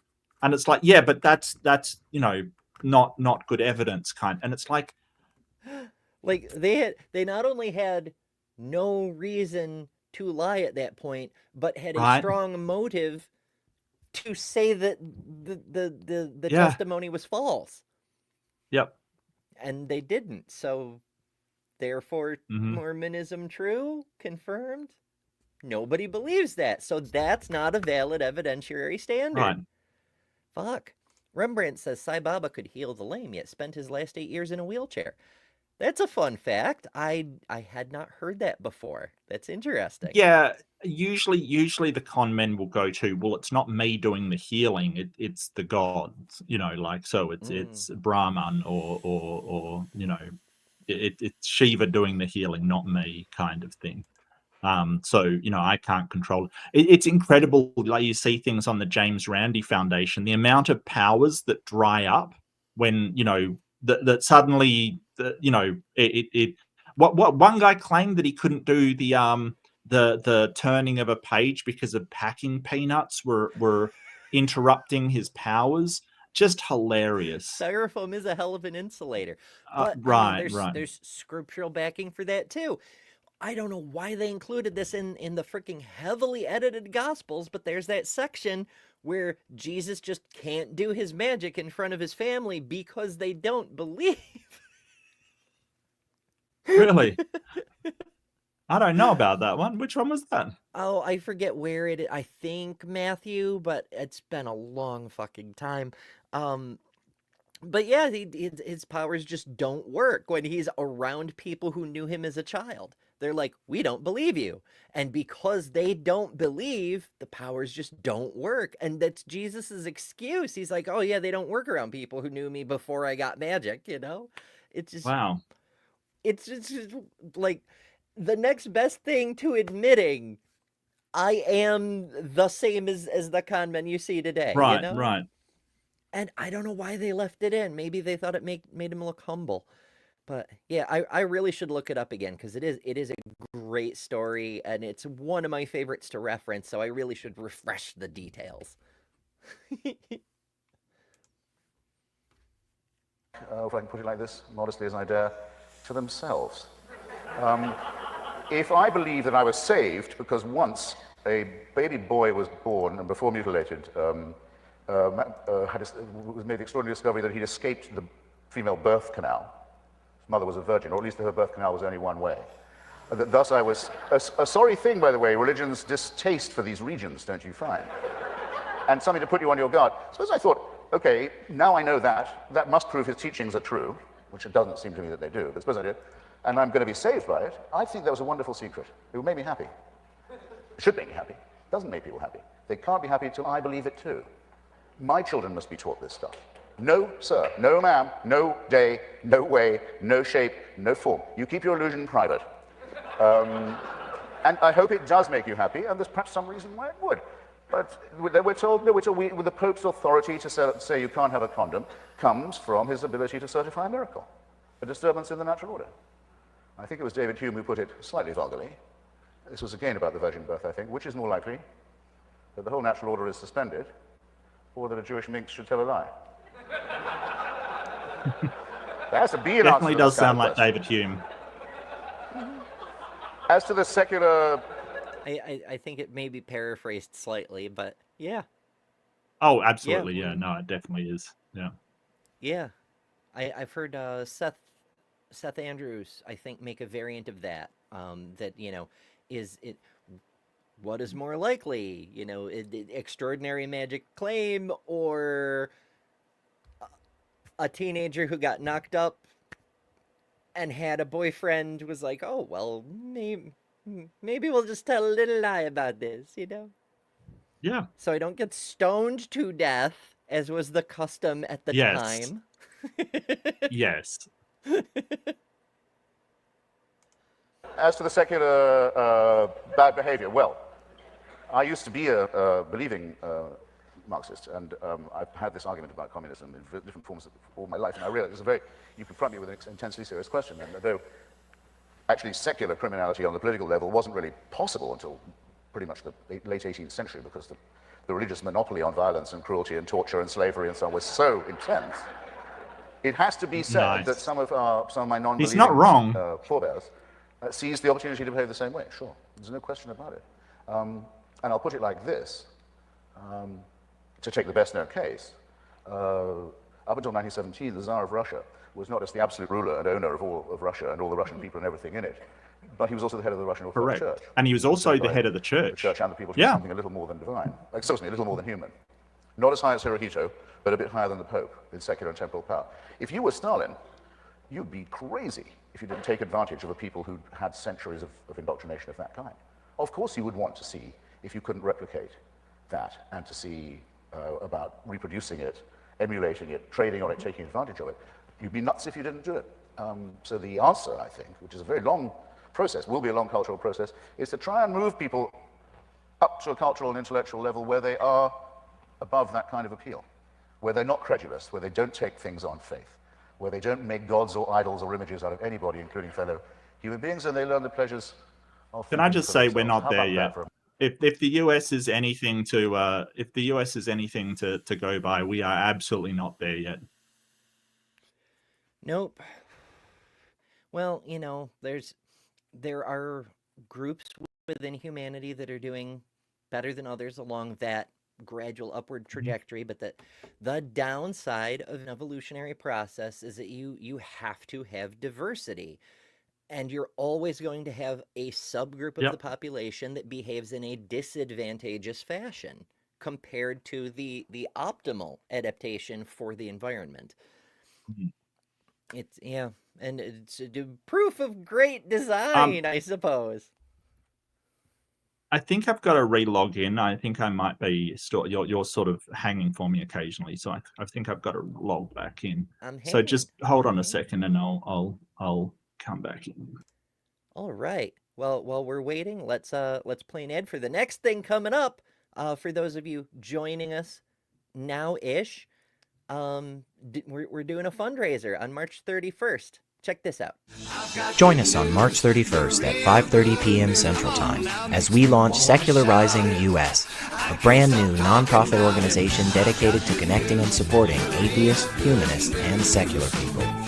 We'll bring on a bunch of awesome guests and talk about all the cool things we already have planned for this year. So hang out with us as we build a home for secular people. Secularizing US, where secular people find their people. Yeah. And okay, Mark is back. Yay. I So, am back. Yeah, that's hopefully on that goes down. Secularity's new channel. Yeah. He's launching a new nonprofit for actual in-person secular events, all kinds of cool stuff. I'm going to be there. Durante's going to be there. I believe Jay's going to be there as well. So a whole cool. shit ton of cool people are going to... It's one of those situations where it's like 2 people at a time, and they're going to work their way through over the course of the day. But, fundraise. Yay. It'll be neat. Mhm. So yeah, Awesome. make sure to check that out. Subscribe to Secularizing US. And of course, I'll post a link the day of and all that stuff. But, there's already content there. So you can check it out early if you like. So yeah. All right. I read the link Connection earlier. a little better, I think so, yeah. hopefully. Tech demons. That means Christopher may be coming. Because the tech demons always precede Christopher. Mhm. Actually, I don't even know if his name is Christopher. It could just be Chris. I do know a few people who are just Chris. Maybe I'll ask him sometime. If he does pop in. Maybe. Yeah. Yeah. modest proposal. I'd like to use my referee's power to ask you each a question before we open it to the audience for questions. And Christopher, my question for you, taking up the cudgels a little bit for Reverend Sharpton. You keep coming back to various forms of biblical literalism. Reverend, somewhat to my surprise, has not defended anything in the Bible and asks quite reasonably, what is your problem with deism? You've written about Paine, Jefferson, To defend the indefensible, Einstein, right? and Darwin, who are arguably deists in a way. What is, since you say yourself you can't prove God doesn't exist, what is your problem with faith divorced from religious text or literalism? Well, religion is not the belief that there is a God, after all. Religion is the belief that God tells you what to do. So if we are to talk about religion, we are not... A theism believes in the existence of a creating being, but it has no prescriptions for morality. You can't, as a theist, cannot say, I think that this universe is so well designed that it implies a creator, therefore don't be going to bed with another member of the same sex. Right. Theism, Right. and deism, excuse me. Did I say theism that time? Deism, excuse me, is therefore not a religion. This is a first for me. I've never yet met someone in holy orders who has said that the words of the holy books are nothing to do with God. I know there's a lot of laxity in the churches these days. And I've been trying to encourage it, but I mean, it seems to me I could have been pushing at a slightly more well-defended door. Right. Right. Jefferson, who could have been a great paleontologist, a great botanist, well, was in fact all of these things, couldn't shake the feeling that the sheer order and beauty of it implied something. And but he had these great discussions with his French counterparts. How come the shells, the seashells, you find them so high up on the mountaintops? What is that? You have no idea. He died after 1819.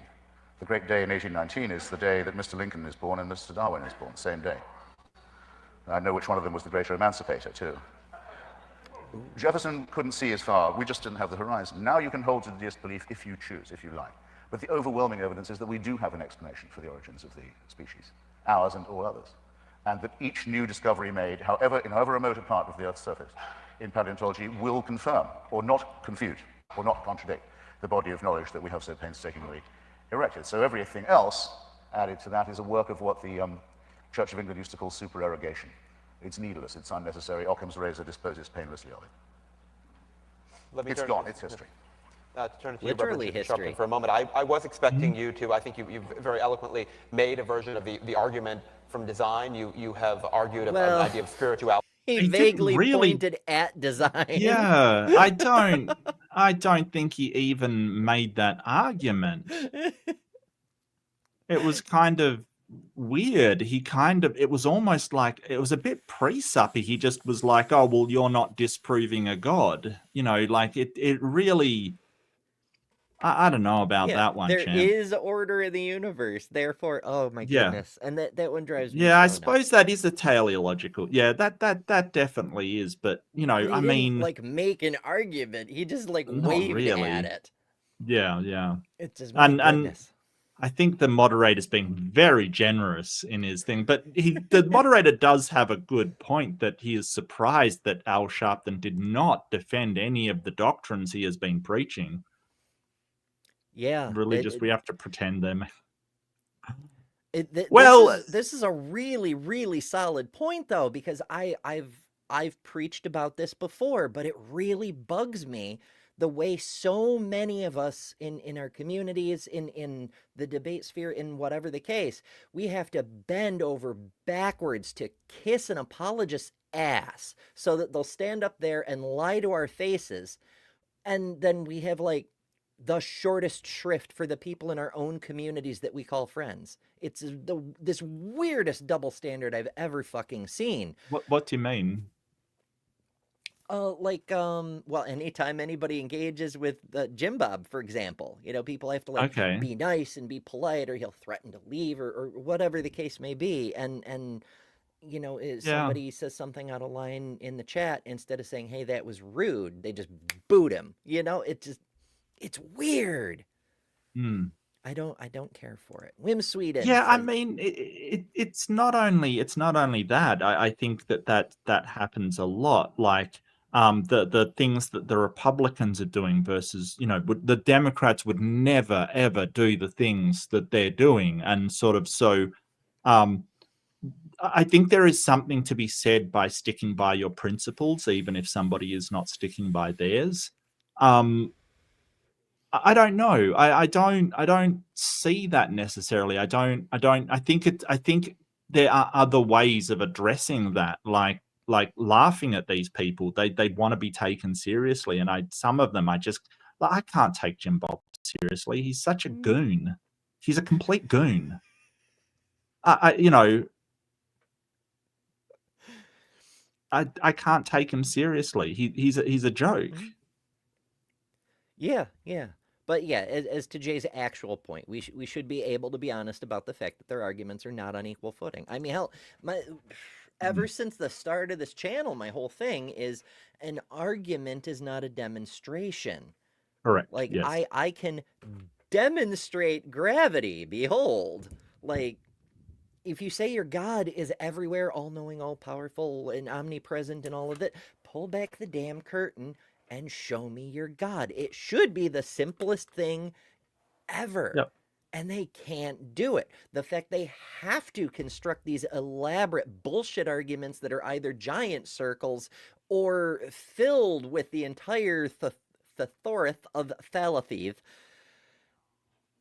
it reveals that it's a scam, and they know it.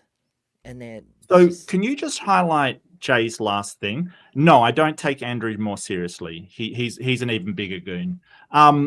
But I'm not there for Andrew.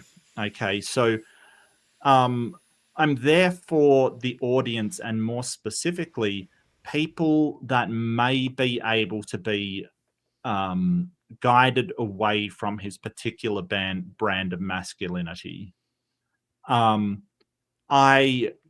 saw a show, and this sort of made me double down on, yeah, I'm going to take this debate, Jay, because I feel like I've been defensive a lot about taking it, and I want to explain why. I saw a show called Adolescence. If you haven't seen it, I would highly, highly, highly recommend it, except it's hard to watch. It is really, really hard to watch and really upsetting. I cried at the end of it. It was hard to watch.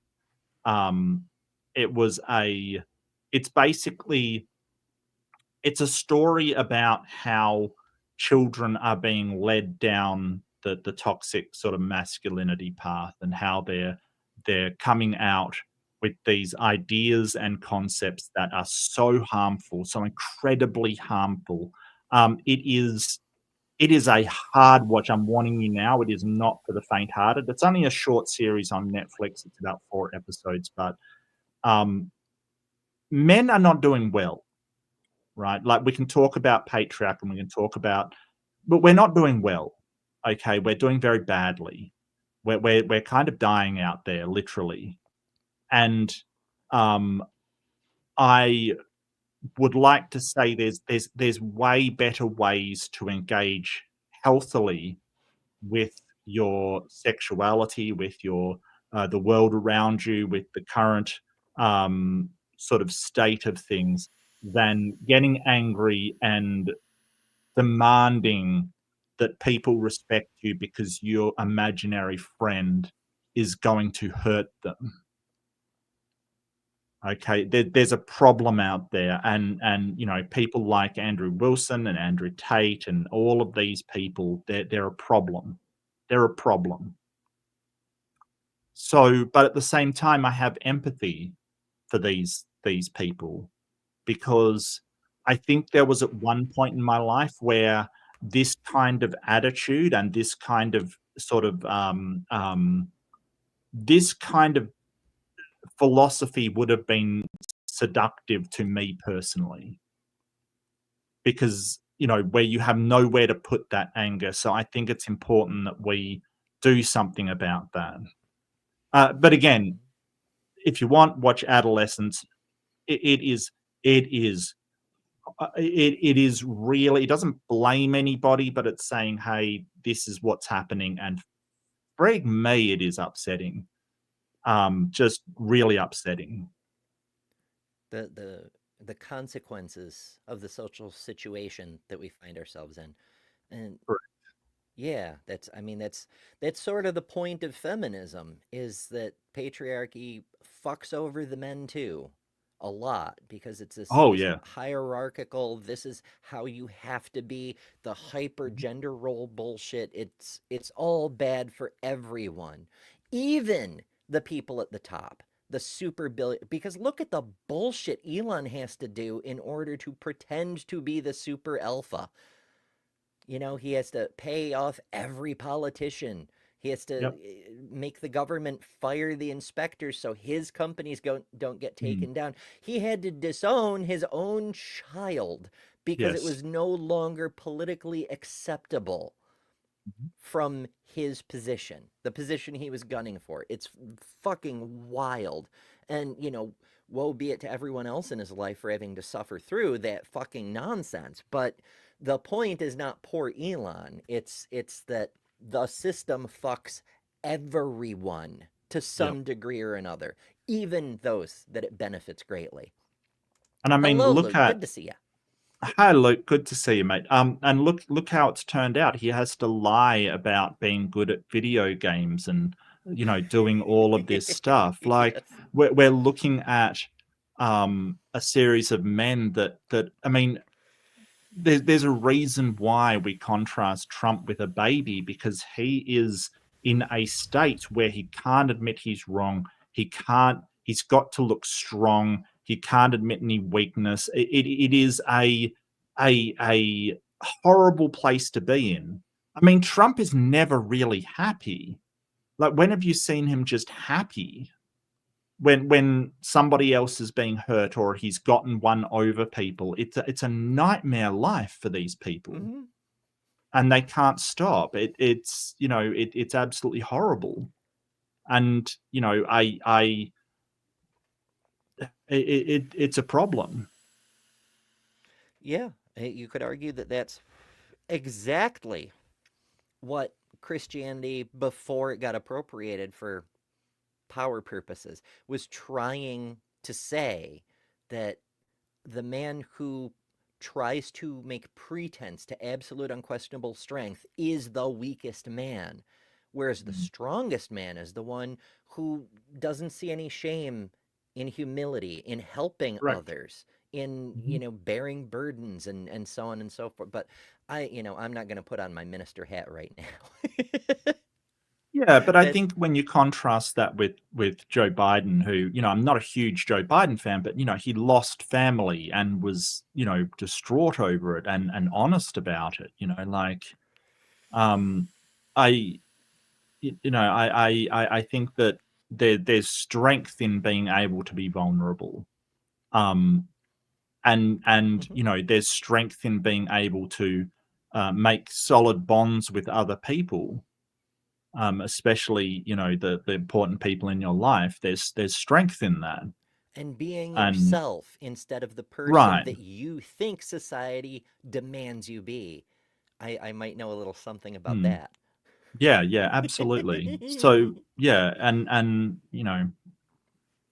yeah, Tim Waltz as well. Yeah, absolutely, Alex. I'm right there with you. You know, Yeah, Tim is and wonderful. yeah, not some draft dodging coward who attacks people when only when he's got the upper hand, kind of thing. Chester sends another $5. Thank you so much. And says, but I do love watching super genius Elon having to bow to a crayon eater. And It would I be a mean, lot funnier if people weren't being hurt. Like, it'd be a yes, lot yes. funnier. We have Yeah, to take the joy we can out of this shitty situation. But that's it's, true. That's yeah. true. Good point. Yep. All right, before I forget, our poll. So our first poll was what the poll should be about. It turned out to Hmm. be Al Sharpton's hair. That poll, we don't have a clear winner, but we do have the leading vote with 13 votes is big hair, 38%. Although, in fairness, the hat side was divided with Okay. two options. Well, that's Should true. he Yeah. wear a hat or trade hats to show which position he represented? So collectively, hats got 60%. I don't know where the other 2% went. Perhaps it's Mm. taxes. But Maybe yeah. it was a tariff. It was a tariff, I Yes. think. Damn hat tariffs ruined my day. I got shit. I left it behind my curtain. It's over on my bed somewhere. I picked up a new hat. So TLDR, if you've been following me on Instagram or some of the other socials, you already know. But some shit happened at my job. It's both good and bad. I had big feelings and I went to a thrift store to do something about it. And I found this dress. I also found a new hat, but it's over there, so I can't show you. But I have a new hat. Yay. Nice. But you haven't defended the Bible at all. I mean, isn't that what you do from the Well, pulpit? maybe I read the wrong book. I did not Could be. get the book that Hitchens wrote. The Bible is not great. I didn't get a copy of the book that religion is not great. He said God is not great. And I have yet to, after several inquiries here tonight, get him to address that. And when I Should he amend the title to Your God is Not Great? Mhm. Maybe.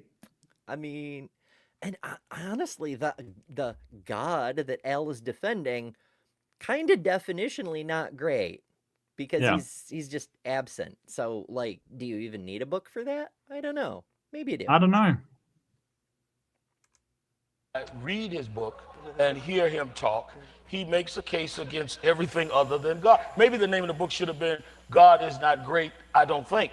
Or You Have the Right to Think He's Great If You Just Don't Tell Me. That might have been a more appropriate title.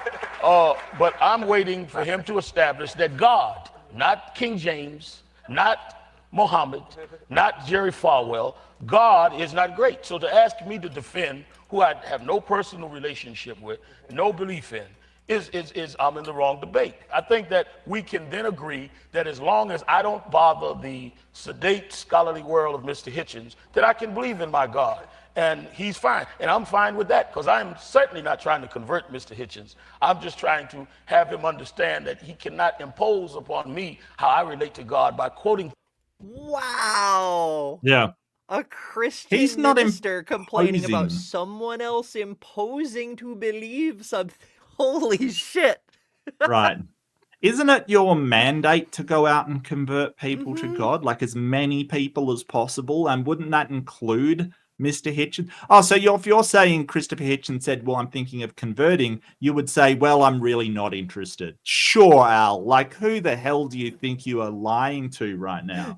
Wow. Wow. It's not my thing. In fact, I won't even tell people how to live based on what I believe, even though I Right. just said that moral obligation comes from my personal relationship. Yep. Yep. Holy shit. This man has been in politics too long. Yes. I don't even know what the hell else to do with this dude.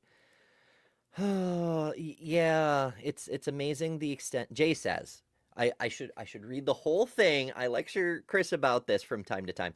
Jay says, amazing the extent Black Christians will go to defend the God of those who enslaved our ancestors. And that's fucking wild when you think about it. Mm-hmm. Yeah, I've never understood that. I had this chat with Jay actually. I've never understood that at all. Yeah, it breaks. It'd be like my family celebrating the English crown for bringing us into the fucking Commonwealth or whatever, because all of my ancestors, I'm half Irish, half Welsh, and half Scottish. Every single one has been overrun by English people to our detriment. Right. Well, I mean, Australians still do have the crown and stuff, but it's a lot of mixed people. There were settlers in Australia as well as convicts and stuff like that. So it's a very convoluted Come to thing. Australia. We're not all convicts. Not all of us. Some of us came here legally. Well, all of us came here legally, but some of us weren't in chains when we came. Not me. I'm convict and proud, quite frankly. But you know, what would some they of have us. done if somebody had come illegally? Send them to Australia? Okay, so there were people that committed crimes in England in order to be sent to the colonies, right? So they thought that the colonies were this wonderful thing that they'd be able to get work because it was, horrible in England. So they actually committed crimes in order to be sent away to the colonies, not realizing that pretty much a death sentence, of hard labor. Yeah, doesn't sound like a great time. Mm-hmm. On that happy note.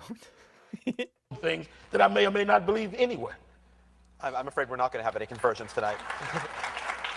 I think that's true. And yes, Aunt Jer, I have 3 halves. I am extra. It is my nature. Yeah, And it's in like fact, the Trinity. It's like the you- Trinity. considering that I am a genetic chimera, which is, it's like reverse twinning for anybody who hasn't heard this story before. Very quickly, 2 zygotes merge into a single critter. I kind of do have 3 halves. If I had 4 halves, then I would still be twins. But I am not twins. I'm a single being. So, I have 3 halves. It checks out. It also checks out in my children. My youngest did, I don't know if she did 23andMe or one of the other ones, but she did one of those genetic things. And even though her other parent is English, she still came out something like 63% my stuff. So, like, yeah, 3 halves. I'm sticking with it. And I wasn't expecting any, although you never know if Christopher is going to start speaking in tongues before we're done. Let's take some questions from the audience. There is... Is it working? Oh, you've got to hear at Thank least you the very first much. question, at least. Gentlemen, thank you very much for the discussion. This question is for Mr. Hitchens. Based on your prior writings, based on most recently a Time Out interview with you in which you claimed that the only time you ever prayed to God was for an erection, I'm going to ask you this question. Was that a miracle? Oh! Woo! What are we doing? What Anyway. people, The question, Mr. Hitchens, is, what people, should... what people usually want to know was the prayer answer. Not me, baby. The answer Should is- we, normal, sane Americans, continue to be so bedazzled by a bespoke, off-cam superficialist who just wants the U.S. to pick up the many disastrous pieces of the British Empire and whose understanding of God is much shorter than his penis? I don't mind. That Christian love. That Christian love. Assuming that was not a question, let's try another one. Well, I thought it sounded interrogative. I mean, I don't want anyone to think I'm dodging anything, is all. Yes. It might be difficult for me to follow up that one, but Right. Yeah, if you I'm think? wrong, in the beginning of the talk, you Oh, we will. you express antipathy towards deism in principle. Slow down. I can't hear what I'm it's sorry. saying. I can't even. In the beginning of the talk, you express antipathy towards deism Oh, in no, principle, he's got notes. predicated on this particular interpretation of God as a supreme dictator and judge. Is that correct? That would be correct, yes. Now, if I could play devil's advocate for God for a moment, could you appreciate a God who watches us and our actions eagerly and with great interest because he created a world where everything is permitted? Yes, I can picture it, but not without horror. Yeah, but how do you reconcile that? So if you've got a God that watches with great interest because it cares about how the world is going, how do you reconcile that God wants the best for us or wants anything good for us because it doesn't do anything about it, right? These horrible events occur and it just watches on and goes, well, that's interesting. You know, it's interesting what they did there. I feel like in that case, you would be like a lab rat in an experiment kind of thing. Yeah, like scientists are just taking notes, Right. keeping score and such. Right. And, you know, I couldn't say whether that's right or wrong morally, but it certainly wouldn't be a good God, you know, like not good from the perspective of us. It might be good for whatever they're trying to do. If they're trying to, you know, use us as we'd use a lab rat, but that's horrifying. That's probably a bad position to be in. So I don't know why, you know, it would be like if we did that and then the lab rat started worshipping us it would be like, okay, what are you doing? Like, seriously. I understand that maybe in order to facilitate our own disease research that we've got to do this, but for the rats to thank us for that privilege would be a bit much. Especially considering, I mean, if they were aware that there was any alternative way to live, that would be, yeah. Answer, it was a bit of a chaotic sentence. It was basically, why should anyone listen to you, Mr. Atheist? Because you're a horrible person with a tiny penis. Yeah.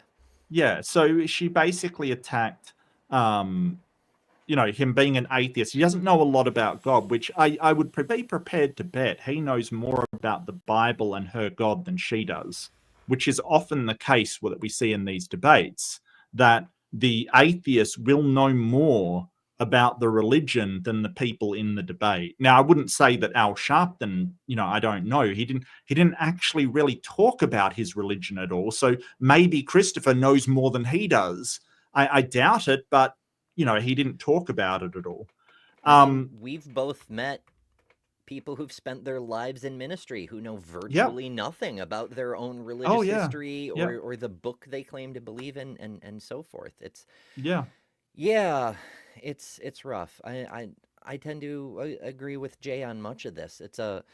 Jay says, I'm a bigger fan of Sharpton as a person. I have a lot of antipathy towards Al for his conflation of Christianity and civil rights, but he's on the right side of history in ways Hitchens wasn't. Correct, yeah. And that's true. Hitchens was a deeply flawed man in many, many ways. Mm-hmm. It's fascinating because there's this hypothesis, I suppose, in psychology that in any debate or confrontation or whatever, people, the generalized people, not necessarily specific individuals, will tend to side with the person they like. Right. That, this person will argue X, the other person will argue Y, and they decide on person A because they like them better. And then they'll justify it after the fact. They'll rationalize the arguments. And this is how people get into weird positions, like, having to cheer for a person who believes something that they don't believe because they are intellectually predisposed to the arguments they're making because of a commitment they made previously for irrational reasons. Right. It makes some crazy, crazy shit. Which is one of the reasons that we try to be objective about the arguments. Like, Hitchens is charming and witty and makes some great points and lands some good jokes. Yeah. Fundamentally, he's not a good man. Well, no. And like I said, he can be the most intelligent person on earth. He was still wrong about those weapons of mass destruction in Iraq. He is wrong about a lot. I think that he does make good points, but he also makes some pretty horrible fallacies as well, appeals to emotion and things like that. So Hitchens is a bit of a mixed bag, but definitely effective in what he does. And I can appreciate that he's got a quick wit and everything. Like, it actually serves him very well in debate. But as a person, he's not, I think, but again, he's not the one claiming to be great. This is the thing we've got to understand, that he's not the one saying, hey, I am great and have all the morals, and because you don't have morals, you're we should tell you what to do, which the Christians are doing. Yep. We're going to tell, I know the magic guy, and he doesn't want you to date this certain kind of person. Yeah. He doesn't like you dating the same sex. Like, please, you're not allowed to do that because my imaginary friend tells you, he's not telling you what to do. So at least he has that he's not some pronouncer of some moral truth because he read his book and felt something one time. It's a miracle. Hallelujah.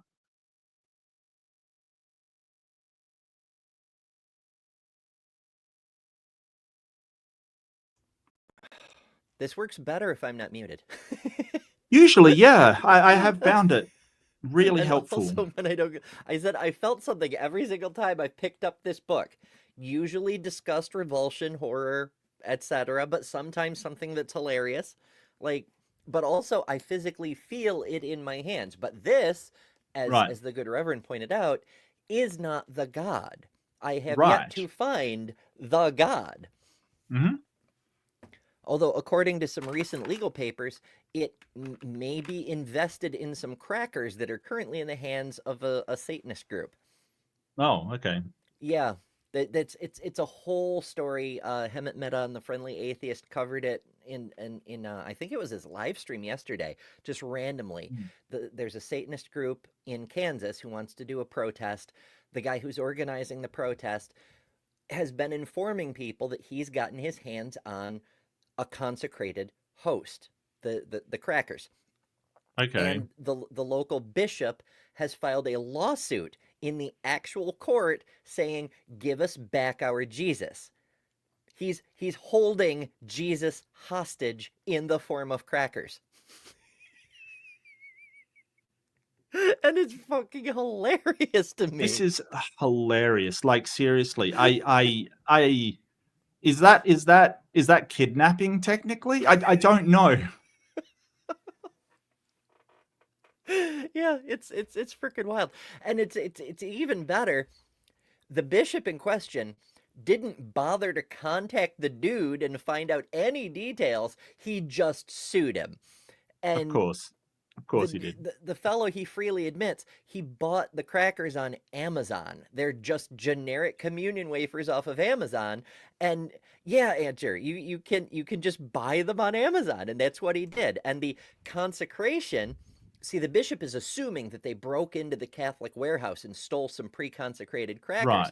because he's assuming his consecration is the only valid consecration because he's a bishop. Right, Of course he right. is. But the Satanist dude, like, he just, like, chanted a few words over it or something, you know? Like, he consecrated Okay. them his way. Yeah. So now he can say they're consecrated. So, yeah, it's hilarious to me. And that he freely admits it, but the bishop, he's not interested. In fact, it's all about declaring things and strong feelings, which it just, it's better than the protest, honestly. Hmm. All right. Do we want to, like, try to get all the way through this Q&A? I think the first question was really the funniest. You know, it was just somebody, like, you know, so angry about Christopher Hitchens writing a book that Wild. they basically come on and shout at him about his penis, which is just hilarious, quite frankly. Yeah, I'm good. I don't have to. We can do it if you want. I don't really mind. Okay. I'm just wondering if they, like, have closing statements at the end, or because I mean, now that we're in the Q&A, it would be silly to take this to a part 3, you know? Oh, absolutely. Absolutely. I don't even know where it would start. Yeah, let's just pop over here and see what they're talking about. That's well, that's like 8 minutes before the end. Let's go back a little further. Stalin. But I never said that. I think that. Oh, the rest of Mr. it is just Hitchens said- Q&A. Oh, it is just all Q&A? Yeah, it's all Q&A. I see. Alrighty. Well, let's go a few minutes longer. We can wrap like say 11 my time, local time, I suppose. Top of the next hour, wherever you may be. Jester, Lord of Time, apparently, member for 20 months. Thank you very much, Jester. Wow. Ed says, Nice. so are we in the satire timeline then? Conceivably. I can't rule it out. Presumably. I mean, well, there's a few different ways you could approach this, like from certain philosophical perspectives, both yes and no existing in superposition, because in a deterministic framework, this is the only possible timeline. And it's the only one that we're sure exists. So, you know. Mm-hmm. I still have my simulation theory argument that because we have a ministry that's called Doge, this reality can't possibly be real. Like, seriously. I We think live in a I think that cartoon. proves. Oh, it absolutely proves this is a simulation because that cannot be frigging real. Like seriously. Yeah, I'm just looking up now. Yeah, you can get like 1,000 communion wafers, kind of thing. Like just yeeted at you from well, this. I mean, this is a Coorong bookstore in Australia, but they do Oh. Bibles and stuff. So they do a lot of religious books as well. So I think that's their angle. Huh. Jesus crackers from down under. Isn't it weird that once they're blessed, they like become, from a religious standpoint, human remains? Like, shouldn't you bury the Yeah. crackers then? Or I don't know. if you want to, follow the ancient Jewish traditions, burn them on an altar that's been scattered with blood and, But things. no strange incense, please. Look, it's always been weird to me that they want to like not only eat their savior, like just eat them, which is kind of, isn't that technically cannibalism? They want to drink his blood as well. Like it's wild. Like, they talk about all of these horrible pagan traditions, and it's like, I don't know, think you're drinking blood. Like seriously, come on now, let's not. Like even though it's symbolic, like it's so It's weird. It's like Mhm. they're deivores, They're like Yeah. I eat carrots and cake and crumpets and other things that start with that sound to feed my body, but I have to devour my God to keep my Yes. soul alive. Well, Holy I mean, shit. a lot of primitive cultures have had that thing of consuming people to gain their power, kind of thing. Like, so I don't know. It's weird. It's very weird. Andrew says, which one is the strange incense? Is it the patchouli one? Mm-mm. Is it the Nug Jamba one? Hey, I actually like the smell of patchouli. I don't know. It triggers the sense of my childhood thing because, as I've mentioned before, but it's been a while, I spent most of my summers growing up at the local Renaissance fair. And so many of the people there wear patchouli, possibly because it's one of the fragrances that's strong enough to stick around all day when you're working outside in the middle of summer in 1,000% humidity. You tend to get a little ripe, and patchouli is designed to cover up horrible human smells. So yeah, but whatever the case, it makes me think of those times. So yeah. Maybe I mean I drink pickle juice too. It's just we all have our quirks. Sure. Yeah. That God tells these people this. I said that God, if there is no supreme being that sets a framework for the world that has a framework of right and wrong, then what do we base it on? Do I think God calls the leaders of the church every morning and tells them what's right and wrong after they read the New York Times? No. I think that there is a framework based on what is right and wrong in humanity by the force that created humanity. And that is not God sending you an email every day or a revelation on a mountain. I did not say that. I think that was his concept of what had happened to some that had professed that. So it would be a lot easier if he did. And why doesn't he? Because he can. It would literally be no trouble at all. Yeah. So I mean, technically, it takes more effort for him to not communicate with us constantly because he's omnipresent and all-knowing and so on and so forth, but he cares about free will, so he's got to stay out of our heads. Yeah, so he's got to expend more effort to hide from us. Yeah. It's weird. I don't understand. So I can't defend what I didn't say. I am of one mind with the Reverend in saying that there has been no divine revelation. Mm-hmm. Then there could not be such a thing. But I am a little disappointed in you. I know you are. Just a fraction disappointed. I know you are. But you can live with it. I can see I'll try. You're man enough. You're man enough. I'll try. This is a follow-up, I guess, to the last question, but if you need God or religion or spirituality, whatever, to have morality, then how do you explain the high crime rate in the U.S., which is the most religious industrial country in the world, versus Japan and Sweden and other countries that are almost entirely secular?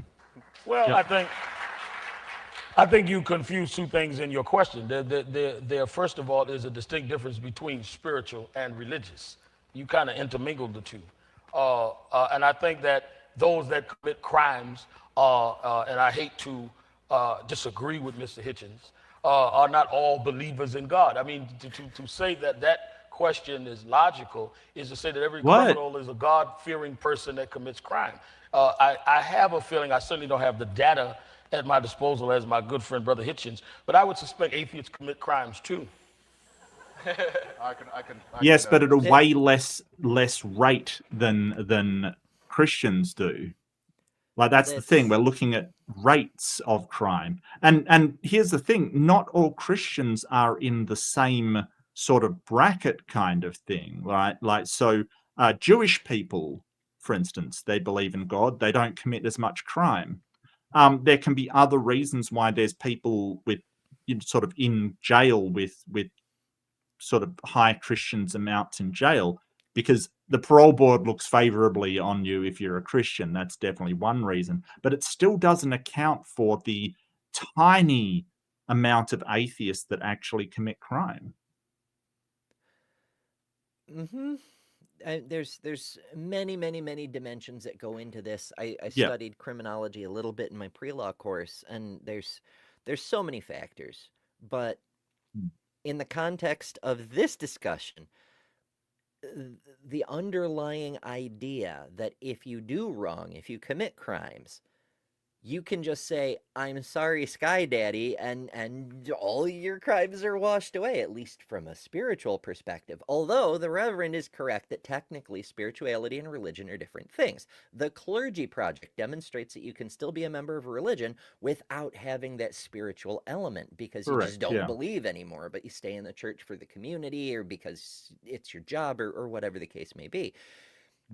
But also, technically speaking, spirituality and religiosity are different things. Spirituality is the belief in spirits or supernatural powers, so on and so forth. In fact, capital S spirituality was a pseudo-religion that got started in the 19th century, which was no God, but ghosts. And it always bugs me when people are like, "I'm spiritual but not religious." I'm like, "So you believe in ghosts?" And they're like, no, I believe in spirits." And I'm like, oh, language evolves, I understand. And it's hard keeping up with you mortals sometimes. But whatever the case may be, you could believe in a religion without believing in the magic, in the same way you could believe in the magic without believing in any particular religion. Yeah, absolutely. Yeah. So I don't think it's confusing it though, because these people aren't spiritual. They're religious. They're mostly Christian. Yeah. I mean, part of it is there's, like I said, there's so many factors. Like there's the population thing, the majority of the source population is Christian. So it stands to reason that the majority of people coming in, at least as a representative sample, what we'd want to look at is the difference between the representative samples, not counting conversions within the jailhouse. So like whatever religion a person was when they came in, I suppose. Yeah, but here's the thing, like, and it doesn't matter because we're talking about the ratios, the percentages of people. So we can compare that with the percentage of people that are actually atheists with the amount that are actually in prison. And yeah, I get what you mean. But even if you factor that in, it's still incredibly low. Like, the amount of atheists committing crime is like 0.1%. There's a whole other thing about that goes into sociology where, as many people have pointed out, that being an atheist is often a reflection of some degree of privilege, because the better your education, the more likely you are to not be a believer. And as a corollary to that, it's not a cause and effect, but definitely a correlation. Poorer people tend to be more religious, and poorer people tend to be more desperate and more likely to commit crimes. Yes. So it can skew the data in that way also. And yeah, there's just so many dimensions that go into that. Oh yeah. No, I get that. I absolutely get that. But just as a sort of superficial thing, you would expect there to be a correlation. Like if you're sort of saying, "Hey, they don't have morality," um, why in other countries where even the poorer people are atheists as well, do we not see those higher crime rates? Like Japan or Sweden, as he was saying. Hmm. It's a multifaceted problem in many Sure. respects. Like a lot of those countries where, because they're predominantly secular, they don't have the same, not even legal structure, but social structure of, like we've talked about before, how Christians tend to be more charitable as long as the giving is going to other Mm. Christians. If you're a different flavor of Christian, fuck you. If you're anything else, get the hell out of my country. That sort of charity. Yeah. In secular countries, even just as a hypothetical, the laws are exactly the same. The way the society functions internally, the way they help each other, not because there's a moral obligation from on high, but just because they feel it's the right thing to do, changes the social dynamics. If there's more Mm. helping, there's less crime. Period. Yeah. And that's just one dimension of the situation. So vouch for that. We're of one mind. We're coming We together. are, I mean, look, I know, I just said the question was supposed to be helpful to my side, but I don't find it so, for two reasons. One, it's too approximate. I mean, just as you hear people say, something I think is really fatuous, there are no atheists in foxholes. You've heard it. There are very few atheists on death row either, but I wouldn't make that a case for my side. It's just not the way I argue. I do notice that Christians or other believers tend to say, if a baby falls 25 floors and lands with a bounce on the lawn and is unharmed, they attribute it to divine intervention, and if it falls 2 feet off a table and cracks its skull and dies, they just say that's bad luck. I have no... God is very fickle in that way, it seems. The atheists Yeah. in foxholes, it always interesting to me. Yeah, he's Christopher's correct about the death row thing. I don't know if there's any atheists on death row currently in the US, but it's always bugged the hell out of me because people tend to just grant the no atheists in foxholes. I have been in foxholes. Not only do I remain an atheist, but all the believers turn out to actually be atheists when you get right down to it, because they all start screaming, I don't want to die. Really? You don't want to go be with your beloved God? How curious. And I might point out, and I'll just share this quickly, I just want to point out that there's a section in Arlington Cemetery for atheists. And the symbols actually looks fantastic, to be honest with you. Ooh, I don't think I've seen the symbol. Mm-hmm. Let's see. Atheists in... Oh, I'm sharing my screen. Oh, you are? Okay. Yeah. I just need to This is look from at the Arlington Cemetery. Add to... It's not... I gotta switch modes so I can add it. It's not letting me... What are we doing? Remove the other media from the stage, then I can add the... Jesus Christ. Yeah. There we go. Neat. It's the atom symbol. I love it. So if you want to say this colonel, Richard P. Mason, who fought in World War II, Korea, and Vietnam, was not in a foxhole, I think you are deluded. I think that is an atheist that was in many foxholes and carried out many operations and fought for his country. What now? He doesn't exist? Quite a lot. I mean, just to get a Bronze Star, that requires an act of exceptional valor. Right. That's pretty cool. I mean, not cool that he's dead and not cool that he fought in a bunch of Right. wars, but... Yeah. But yeah. Yee. So that's fun. Yeah, this is what I get for being on the poor person version of StreamYard, because on the prior one, I could just click the other media and it would just automatically change over. But no, we can't have nice things. Oh. If I can't get OBS working soon-ish, *TM, I'll probably set up on one of the other things, like maybe EV Mux, although I'm hesitant about that because of the way they're pushing the Bible as part of their service lately. But Yeah. something, I don't know. Notice that tendency, and this is, I think, a version of that. The burden of proof in any case is not on our team, if you will. We don't say disbelief in God will make you a better person or make you more moral. We are arguing against those who say that a belief in an unprovable supernatural will make you more moral. Now, that we know is not true. That we know is not true. Because there's not just a lot of ordinary crime committed by the faithful, but there's a lot of extraordinary crime, such as suicide bombing and genital mutilation and many other things, that's committed because of and only because of faith.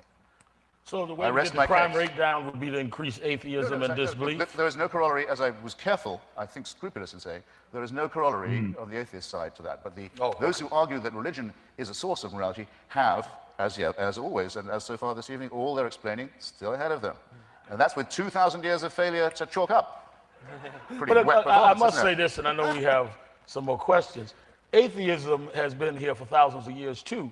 And I think that just as there is a lot going forward to look for answers from those of us that believe, those that have made thousands of years of careers and books in disbelief haven't answered much either. Yes, but atheism isn't telling us to do something because it's divinely commanded. Like, we're not saying that there's moral facts. That's the thing. We're saying, hey, this seems to be the best way we can get to a functioning society, which is sort of what we all want. This is the best way we can have a equal society. We're not saying that we have a, immortal, omniscient, omnipresent ruler that is laying down these moral laws for you to follow. No one's claiming that. So to sort of say, well, atheism hasn't managed to, produce a flawless morality either, we don't think it's flawless. Mm-hmm. Morality's constantly evolving. Right. We think it's very flawed, and we're trying to do the best we can using the tools that we have. We're not saying it's this ultimate thing that's been handed down. So I don't know why you would try and leverage that against atheists. It's weird. It's really weird. Mm-hmm. Yeah, I mean, you haven't disproven a god either. It's not what we're doing here. It's not what we're doing here. My goodness. Right. Yeah. All right, we're getting close to the hour, so let's wrap this beastie up here. Okay. Before we go, first of all, fresh debate next week over on Mark's channel. Make sure you're subscribed. Yeah. I know most of you here are, but for future people who might watch this later. Mm-hmm. And make sure you're subscribed here too. Yeah. Just in case, because again, I do random live streams, and also we're back here every other week because Mark and I take turns. It's fun that way. We get to play with each other's emojis. Oh, that sounds kinkier than I thought. In any case, make sure you subscribe to both. Push buttons, hit like, do the shares, all of those things. Mark, what else besides next week's debate have you got coming up in this week or the days ahead or etc.? In a couple of days, I've got an aimbot coming up, which will be fun. What else do I have coming up? Where's my calendar? It's hidden from me. I've got aimbot. I've been trying to get some interviews because I interviewed lately Nick from In Time, and that was such a good interview. I really enjoyed doing it, and people were very happy about it. So I'm trying to get some interviews. I know that I'm interviewing Apostate Sisters soon. And Sweet. Boy, do I have questions. Yeah, I have a lot of questions, and I really want to delve down into, I have this fascination with psychology, so I really want to delve down into, how it came about and what they went. So I have so many questions. I might be interviewing Dr. Josh and Dr. Kip as well. Hell yeah. I'm trying to tee that up. We're just trying to find a time because, of course, they're very busy. So bear with me while I try to tee that up, but hopefully that should be soon. And apart from that, I do have my member streams that I'm going to be doing fortnightly now. So if you want to chill out and hang out and talk about stuff, I'm happy to do so. All you have to do is be a member of my channel and you are in.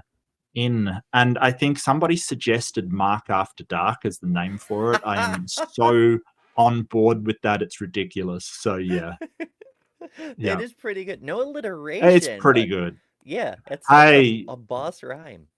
right, yeah.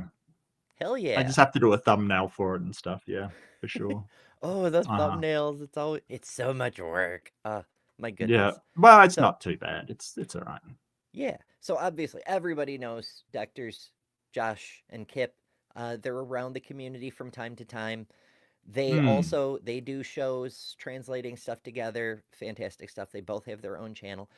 The Apostate Sisters, people may not yet be familiar with because they're still fairly new in getting their name around the community. They are real sisters who were raised in the Worldwide Church of God, which is a huge high control cult, Right. and they escaped Right. and reformed, and their perspectives and stories are fascinating, and they're wonderful, lovely, caring people. If you haven't checked out their channel, definitely do so. It's just Apostate Sisters. And It's super very simple. cheeky. They're incredibly Very, cheeky, and I yes. love their sense of humor. Yeah, so they're and their sort of message of hope is one that I can really get on board with. This sort of, you know, life after fundamentalism is definitely a thing. So I really want to support them, and they have this wonderful message. And I really enjoy talking to them. So I really am looking forward. In Although I think fact- that's next month. It's kind of I think I said it next month. Yeah, so that's sort of next month in is it April? Yeah, April. Yeah. See? Yeah. Yeah, Yeah. we're starting to run out of March already. I guess that'll I happen. know. It does happen. It definitely does happen. It's in Oh, short thanks, Lou. supply. But yeah, Yeah. tomorrow, I believe, unless I'm misremembering, Apostate Sisters just hit their 1K mark, which means they get to Nice. unlock the other features of YouTube, and they're having a party. I think it's tomorrow. Check their channel to double check on that one. I'm pretty sure it is because they invited me, but I've no got one my told son me. coming over. Told me. But yeah, so yeah, go join them for their 1K festivities and subscribe if you haven't. I know we're throwing out a lot of channels, and I do that. Yep. I like to plug other creators, which is precisely why I put a whole section on my website for other creators. If you go to betterthanember.com, right up here, it says creators, and there are links to all the assorted channels that I occasionally plug. And if you want to make your life better, subscribe to all of them. But if you don't I want your think feed it's- super tied up, I think it's in a day and a half. It's oh crap! It's 3:00 in the morning for me. Damn you, Apostate Sisters! Okay, I've got a link though. That is the link to their celebration. So if you have thought about sort of coming in to see the Apostate Sisters and getting on board with their message of sort of hope and healing and very, very cheeky jokes, there's a celebration thing for you. yeah, and we do love the parties. I wish I could make it. I may pop in for a minute or something. We'll see how it goes. I'm improvising, but yeah, their parties are always fun, and with many other creators, it should be really fucking cool. But as for me, I'm busy with so much stuff. I am working on new content, I promise. In fact, members already have an early look on the next thing coming out. I need more time in a day. Someone bring me a time machine. But also catch me Thursdays, 8 p.m. Eastern time on the Transpositions Weekly. Also linked in that long list of things. In fact, it's linked on my main page. You don't even have to go to creators for that one. But thank you all so much for coming. As I often say, seeing you all in the live chat is the reason we do lives. We love interacting with you guys, hearing your points, your arguments, your jokes. It's the best thing. I look forward to doing these shows so much because of you folks, and I appreciate it very much. As always, remember, you don't have to pretend your religion isn't based on your holy book because you're better than religion. Good night.